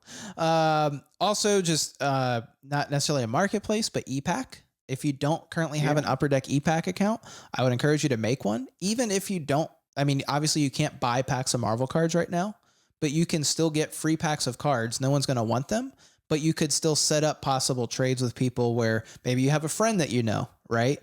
And you can talk to him offline. Maybe you work out some different type of trade where you send him a card physically. I know you're not supposed to sell on ePack, but hey, you can always take it to the DMs and maybe you can make something work for cards that you want. There's been cards I just message people on ePack. I'm like, hey man, that's a great card. I'm really interested in it. Is that a card you consider trading or moving? And there's been people that I've met that are like, yeah, hit me up on Instagram, and then we'll talk on Instagram or somewhere else too. So that's something you can do to pick up cards as well. You can also just buy cards from other people that post them like on Facebook on ePack, Yes. and then you can Facebook build up your account that way. And then you can use those to trade other collectors for cards that they want. And one of the nice things about ePack is you can go and look for any card and you can mark it that it is a card you want. So what I tend to do is I have a decent amount of cards in my ePack still. Nothing that great, but I have a decent amount in there. Whenever I see a card I like, I can filter out that person's collection by cards that they're looking for. And then I can see if there's any that I have. And if I don't, I'll go to my friends and say, hey, any of you guys have this card? I'll buy it off you so I can trade it to this guy. So ePack is a good tool that you can use to acquire cards and help other people acquire cards as well. Yeah, and there's definitely Marvel cards on there in people's queues. So you just got to, like you said, you got to search up cards that you're interested in, possibly put up a trade. Yep. Or purchase. And one day it won't take like 45 minutes to do that, and they'll upgrade to a modern interface that doesn't look like it's from the early 2000s. But hey, we take what we can. It's better than what Topps is giving us for an alternative, which is no ePack at all. Yeah. And then touching base on the community and Facebook groups, they go hand in hand. There's some awesome groups out there. MCCW, which is Marvel Card Collectors World. I'd argue that's probably where I feel like the most buying, selling, trading goes down. Yep, that's where you definitely see most of it. Yep. Mm-hmm. But there's some other great groups too. Go ahead. Sorry. The Marvel DC, what was it? Hobby group or whatever it is. Yep. Marvel and DC card group, something like that. You'll find it when you look up Marvel and DC. Yeah. And then now there's one called just Marvel Cards. Mm-hmm. And there's another one called Marvel Trading Cards. Yeah. So they're out there. They are definitely out there. There's also, if you're into masterpieces like you and I are, there's the Marvel Masterpieces Collectors Group. I love that one. Yes. So yeah, there's Facebook groups out there that you can get into, but I agree. Yeah. MCCW probably is the biggest. Yeah. Discord. Yeah. The people selling the Discord. There's a specific channel on the Discord for trading and selling. Yeah. Yep. 100%. 100%. And obviously you would want to purchase from Facebook or Discord so you don't pay taxes. Yeah. Not financial advice.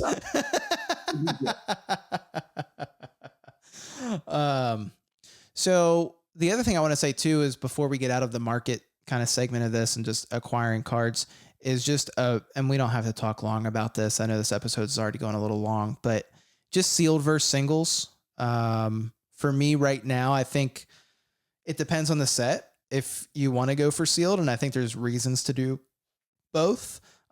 one thing I see some new collectors do is they will try and just buy a lot of sealed to pull one specific card. If that's your only goal, I would not ever recommend just buying sealed because you want a single card. Just buy the single online. But sealed can be a great time. It's a great way to build up your collection quickly from the start. And you always get the chance to get something big. And it's just fun. It's fun to rip. So I would just urge you to be careful on what you're purchasing and make sure it makes sense for you and your own financial situation, because some sets are a much bigger gamble than others. Like right now, if I was looking for sealed, I would be looking at maybe some like older upper deck sets that aren't selling as well. Like especially like the Allegiance sets, like Secret Wars. Oh yeah, you Infinity can grab a Trilogy. box of those for like 50, $60. Dude, yeah, you can get crazy good deals It's on a those fun break too. boxes. And breaks, yes. Yeah. Fun break. Oh, yeah. Yeah, exactly. So I don't know. When it, I mainly buy singles personally. I don't do a ton of sealed. I do like to every now and then crack a box open and just for fun. But I'm more of a singles guy just because I don't like to gamble too much. It's too easy to lose. oh yeah, for sure.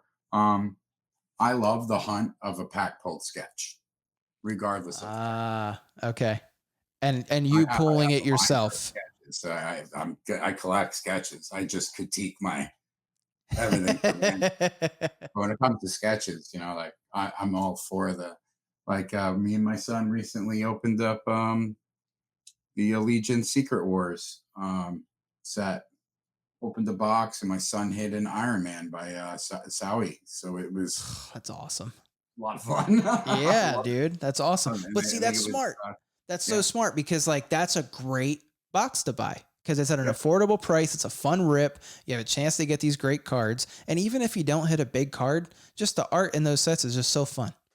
It is. It's fun. I think next we're going to be doing the Infinity Trilogy because we didn't do that Allegiance set yet. So we're going That to do that. And the that was price one of point my came down on them. favorite sets. Yeah. I It was a lot of love fun. that set. Um, okay, so let's move on. And this is another topic we don't need to spend long on, but just quickly talking about grade it versus not grade it. We've already kind of talked about some of the grading companies earlier this episode in the pickup section, but this is really, to me, this is just preference. In my opinion, there's really, I think, two different boats of people that grade. There's people that do it because they just want to encapsulate the card and or like the way it looks for their display. And then there's the people who do it for the value. And sometimes those intertwine, right? Like maybe you do it for both. And then if you don't want to grade, then you don't have to. And to me, it's just totally preference. So I feel like whether you want to do it or not, it really just depends on your goals, right? Is this a card that you're trying to get max value out of to flip? Or is this a card that you just want to look really nice on your shelf that you want to preserve and just know what a professional grading company put on it? Cool. Go grade it. If not, there's also nothing wrong with just putting a raw card in a one touch and putting it up on Correct. display too. Yeah. I agree. And it is just personal preference. Yeah. When I first came back in, I'd see people, grading sketches. I was like, why are you going to grade a sketch? I mean, I could see encapsulating it. I could see that. Maybe you want to display it in some way. Maybe like I like the tag, the way you just showed the tag display. Yeah.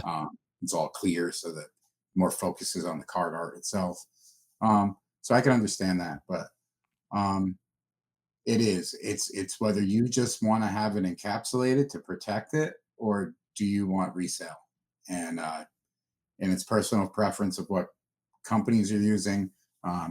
Two great friends in the community, Josh and Michael. They use Beckett, and they love them. They swear by them. I actually like the way they do the grades on like the corners and the surface, and they give you all the small scores so you understand what the score came up to. That's something I like and may further get into. But I personally like CGC for the way my collection looks. I think it just looks great. Yeah. I love like those. black That label, the signature label, dude. The Yeah, signature label's so good. it is. It looks And great. so I enjoy it. But if I wanted to sell a card, meaning I hit like a 1 of 1 or something or like that, PSA is definitely who you want to go with. Yeah, I definitely agree with that. I'm enjoying Tag. I also like CGC. Beckett, you get to, like you said, you get to roll the dice. Maybe you hit a black label. That can definitely fetch a pretty penny. And then PSA is just kind of the, that's the that's the gold standard for grading. They tend to lead the pack. So, but yeah, it's just preference. It's what you like. Don't let anyone tell you that you have to grade, not grade. I'm personally not a fan of grading sketches, but you know what? If it's your personal collection and you want to grade a sketch, there you go. Hey, it's your card. Yeah, exactly. But I'm also one that I don't personally get grading sketches, but yeah, I mean, I break them free. Yeah, free the sketch. Free the sketch. That's right. And honestly, in kind of the wrap up portion for the main topic, we've already hit a lot of the points that I want to talk about. We've talked some about character collecting and how to pick character collecting. You can rainbow characters. You can master collect characters where you collect every single card that they've ever been on. My way of character collecting that I talked about. By the way, if you want a more in-depth show on character collecting, you can listen to episode 1 that I did with Fausto. And you can also go to Fausto Comic Card Hive on YouTube, who has just a slew of videos on different ways to character collect. Channel. Great source of information. Yes. But the way I decided to do it was just color matches. So for me, now, if I really love a certain Scarlet Witch, just like you, I'll probably rainbow it. But for me, I just want the card personally to aesthetically look good. That's what I care most about. So for me, it's just a color match. So I always go for red. I love color matching, and Scarlet Witch is great. She's got the pink, she's got the red. So you different have ways to do it. Yeah, you can pivot when one of the two is way more expensive. But then Matt, like you hit on art focused collecting and just really focusing in on a specific, like not character collecting, art collecting, right? What's an artist you like? Maybe you collect one artist from every set they've ever done. That's a really cool way to do it. Maybe it's just art you enjoy. Way to do it. Yes, it is. We talked some about set collecting, Marvel Masterpieces 2022, Dan DeSantos was a set that I set collected, where for me, I didn't do literally every single card, but I did one example of every single artwork from that set. Okay. And I did that with the gold foil because it was 1, the cheapest way to do it, and 2, I love autos. So I got the best of both worlds. So I have the complete gold foil set. I got the Battle Spectrum set, just the base, just so I had an example of it. Mm-hmm. I have the canvas gallery. And I did get an uncut sheet and preliminary art, and I have both of those cards for the redemptions. But I have one example of every single card from that set. And I didn't go crazy chasing some rare parallel, but I get to enjoy the artwork in its entirety that Dan did for the set. Greatly said. I totally agree with that. I'm going, so I finished the gold sig. I'm missing tier 4 for the base. Wow. And I'm missing tier 4 and a few tier 3s for the comics. Man, that's heavy. Whew. That's a big goal. Tier 4, I don't know if I'm ever gonna get. That's tough, bro. Yeah, for the comic variants, but we'll see. If I can at least finish all of tier 3 in all of them. That's still a huge accomplishment. That's what I wanted to do the preliminary art. That was what I was going for. Yeah. All of them, and then you Juggernaut's almost impossible to find. So as soon as I was like, oh man, I didn't hit a Juggernaut, so I kind of just rip. That's a back burner. It's something I want to accomplish one day, but I'm like, I have to find the Juggernaut first, and then maybe I'll work from there. Then come back to it. Yeah. Well, speaking of prelim art, another way to collect is insert collecting. So maybe there's just a certain type of insert you like that you go through every set that's ever done that insert. Like one random insert I love are the canvas chapters from Infinity Trilogy. They're like 50-cent cards, but I just love them. So I have a complete set of the canvas chapters from it, and I might go and do the same because I think Secret Wars, they did it for that set too, the canvas chapters. Yeah, there are. So I might branch out and do that one as well. So maybe there's an insert you like, but the bottom line that I put is just collect whatever you like collecting. There doesn't have to be this crazy formula or algorithm. You don't need me or Matt to tell you how to do it. You just collect what you like. Oh, shoot. Dude. Oh, man. Yeah, Matt's just flexing on everybody here. It's pulling out boxes. But seriously, just one podcast I really used to enjoy from the Dragon Ball world was my friend Tom ran this podcast called Passion Over Profits, and he just always harped on collect what you love. So if you enjoy it and you like it, that's what's most important. And there's no one can tell you you're wrong. No one can tell you you're wrong. Okay. We've talked a little bit about displays. We talked about your display in the background. We've talked about binders. There's many different ways to do binder setups. If you want ideas, check out Graydon's channel, Last Pack Magic. He does binder nights. We can get all kinds of ideas on different ways to strategically set up your binder.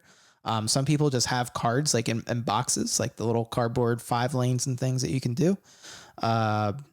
Some people just have everything in a graded slab, and they'll even use like Pelican cases to put them in. That's another way. I like doing a combination of binders and displays. So I've got my display behind me, and then I've got a bunch of binders on the other side of the room. So lots of different ways that you can store and display your cards. And then we'll wrap this segment up with just resources that you can use to find what cards you want to buy. We've talked about ComC and the different marketplaces, but when you just want to look at cards, which I will say ComC isn't really too bad to look for cards. You can kind of just type in your character's name there and see a bunch of cards pop up. But some websites that I like are endless.com. They have a ton of sets cataloged with just checklists of every single one, not just Marvel either, all different types of IPs. That's NS lists. So N as in Nancy, S as in Sarah, lists.com. It's a great website. There's also the trading card database, tcdb.com, where you can pull up tons of cards for your character in different sets. You can also go to GoGTS or Beckett for official checklists. They do like a lot of the upper deck sets. You can go if, like you were talking about Fleer Ultra Midnight Suns at the start of this episode. And hey, maybe that sketch card that you got a blank of, you want to do an artist from that set. Well, you can go to GoGTS, pull up the checklist from Fleer Ultra Midnight Suns, and it will show you every artist that worked on that set and did sketch cards. So great resource. And then honestly, y'all, one more is EPAC checklist. If you go on EPAC, you can look at the checklist on there as well.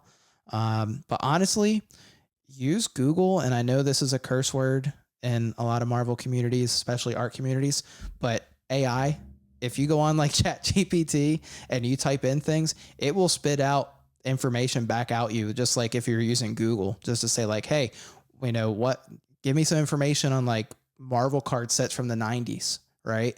It will give you a bunch of information that then you can use that, and kind of that can be your start to then start doing your own research on it. But just use whatever's available to you to find the cards that you want to find.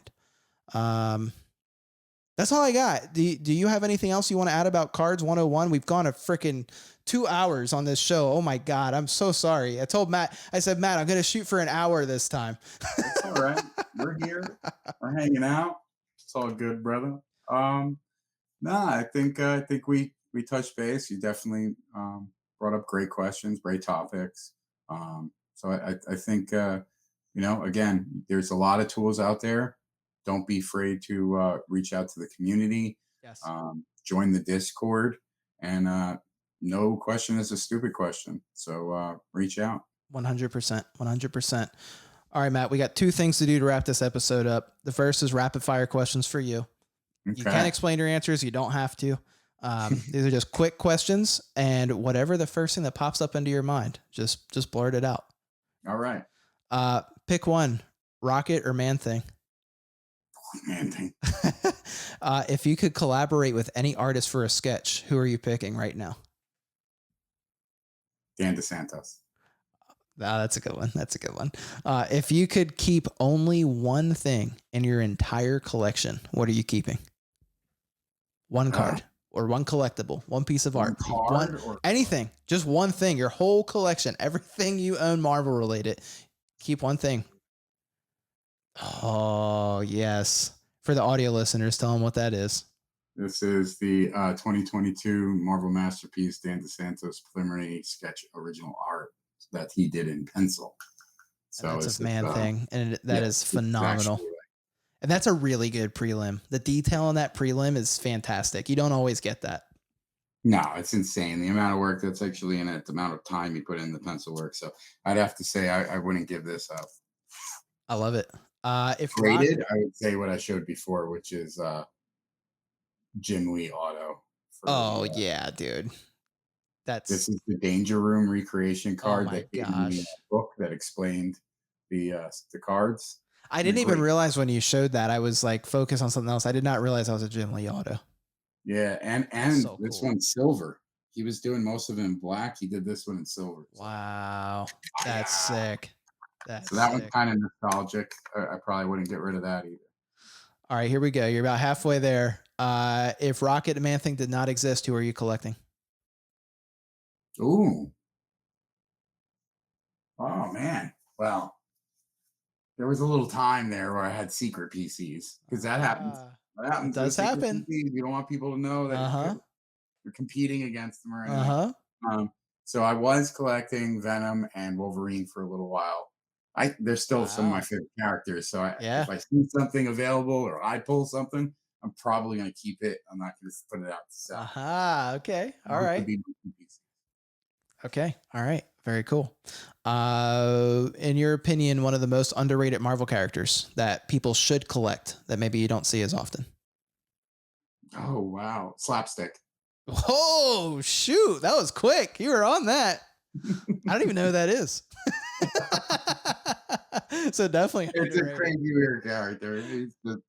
He was always the character that I pulled for some reason in the Marvel Universe cards. That's awesome.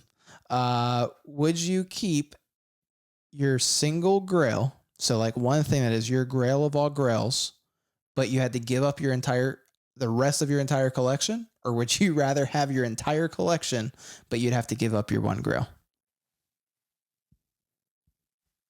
Wow. I know. I'd have to give up the grail. You have to give up the grail. Yeah, I don't blame you. Yeah, because I'd say price comparison, my collection would surpass the one grail. You know what I mean? That's a fair answer. Worst Marvel movie ever made?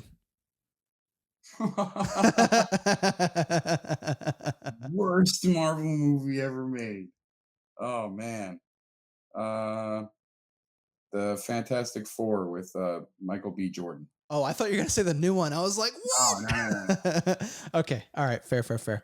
Last question. Would you, this is stupid. Would you pick Groot's vocabulary or MODOK's head? Groot's vocabulary. I am Matt. You ain't fixing that head. That's hilarious. Okay, you successfully survived through the rapid fire question round, Matt. Good job. And we're gonna wrap this up with now a listener that will get to ask you a question when Lumpkin's letters. Lumpkin's letters. Okay, we'll hit two real quick questions. The first one comes from our friend Graydon, and he sent this question in just for you. So I wanted to make sure we ask it. He said, "Are you into Swamp Thing? I know Man Thing is a very similar concept in art." And then he said, basically, they're roommates. Well, he does have a great point there. The two creators of Man Thing and Swamp Thing were roommates in college. Okay, I didn't know that. So that's literally what he was referring to. Both created both characters in the same dorm room. No kidding. That's a fun fact. Okay, cool. Yeah, and that's a great question. I am not a fan of Swamp Thing. To me, Swamp Thing is too human. He's a man. Okay. So to me, I enjoy more of the monster vibe that Man Thing gives off. And I very much enjoy his role in the supernatural with being the guardian and protector of the nexus of all realities and all that. So Nice. Okay. Good to know. Uh, Man Thing, Swamp Thing's just a dude who's a little angry. He controls the green, and then that gets a little weird on what the green is. And it's a cool. He's cool. I ain't denying he's a cool character. not for you. Okay, next question, and this we'll end on this one. This comes from my buddy Handron Dave, who sent in, and he kind of already answered this in the other question. I guess for you it would be Venom and Wolverine, but he said, "Who is your second favorite Marvel character?" And I know obviously everyone knows my favorite is Scarlet Witch. So I guess who would my number 2 be? Which Vision would definitely be a cop-out answer. So I will omit Vision from even being a potential answer. I would say my second, it's hard. So it is, it's hard. It's a tough question. So Drax is one of my favorite characters ever. Cool. So if I had to pick right now, it would be between Drax, Iron Man, and oh man, there's so many that I will want to say. I'm just gonna go Drax. I'm going Drax. Drax is so much cooler in the comics. Is he? Okay. Oh, yeah. See, he's hardcore. I haven't read a ton. I've only really read Scarlet Witch's storyline. I'm reading Infinity Trilogy right now. I'm still reading through it. Drax the Destroyer, bro. Yeah. So I'm excited to see Drax pop up in there. Yeah, it's a cool storyline. That's definitely cool. I like that idea. So I mean, everyone kind of knows it. It's Man Thing and Rocket Raccoon. Yeah. Yeah, you're like, this question's easy. It's Man Thing and Rocket Raccoon would definitely be my Rocket Raccoon would be my second. Yeah. Well, dude, Matt, this was an amazing episode. I think that listeners of all levels of Marvel collecting, whether they're brand new or whether they've been collecting a while, I think everyone can learn a lot, especially from you and how you collect. I learned from this episode and different things that you do with cards. So, dude, thank you so much for being part of this new series that I'm doing and kicking it off with me. This was really fun. It was great. Thank you for having me. It was a lot of fun. How can people find you and interact with you? Sure. So you can catch me YouTube and Instagram, both same name, Marvelously Sketched. And you can catch the new podcast every Thursday at 9 p.m., Ramblings of a Middle-Aged Card Collector. And those are all live on YouTube, right? Those are live. Yeah. They're fun. They're fun lives. Jump in there. I was having a blast last time. I was probably annoying Matt, but with the chat, read comments, and there's giveaways. Yeah. Good giveaways too. So yeah, jump in there, guys. Show Matt some love. He has an amazing collection too. Go check it out on Instagram. Matt, thank you again, man. This is an absolute blast. Hopefully we can get you back on the podcast again soon, because this was a lot of fun. Cool. Well, listeners, thank you for tuning in this week. Next week, we're going to continue the card series segment. We're going to start diving a little deeper into some of the specific inserts like sketch cards and comic cuts and things like that. So that's going to be really fun.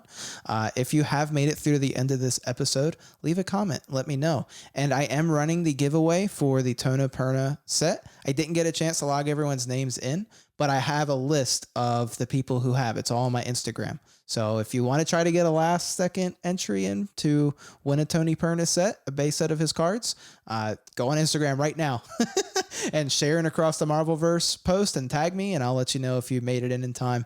But we will be announcing that very soon.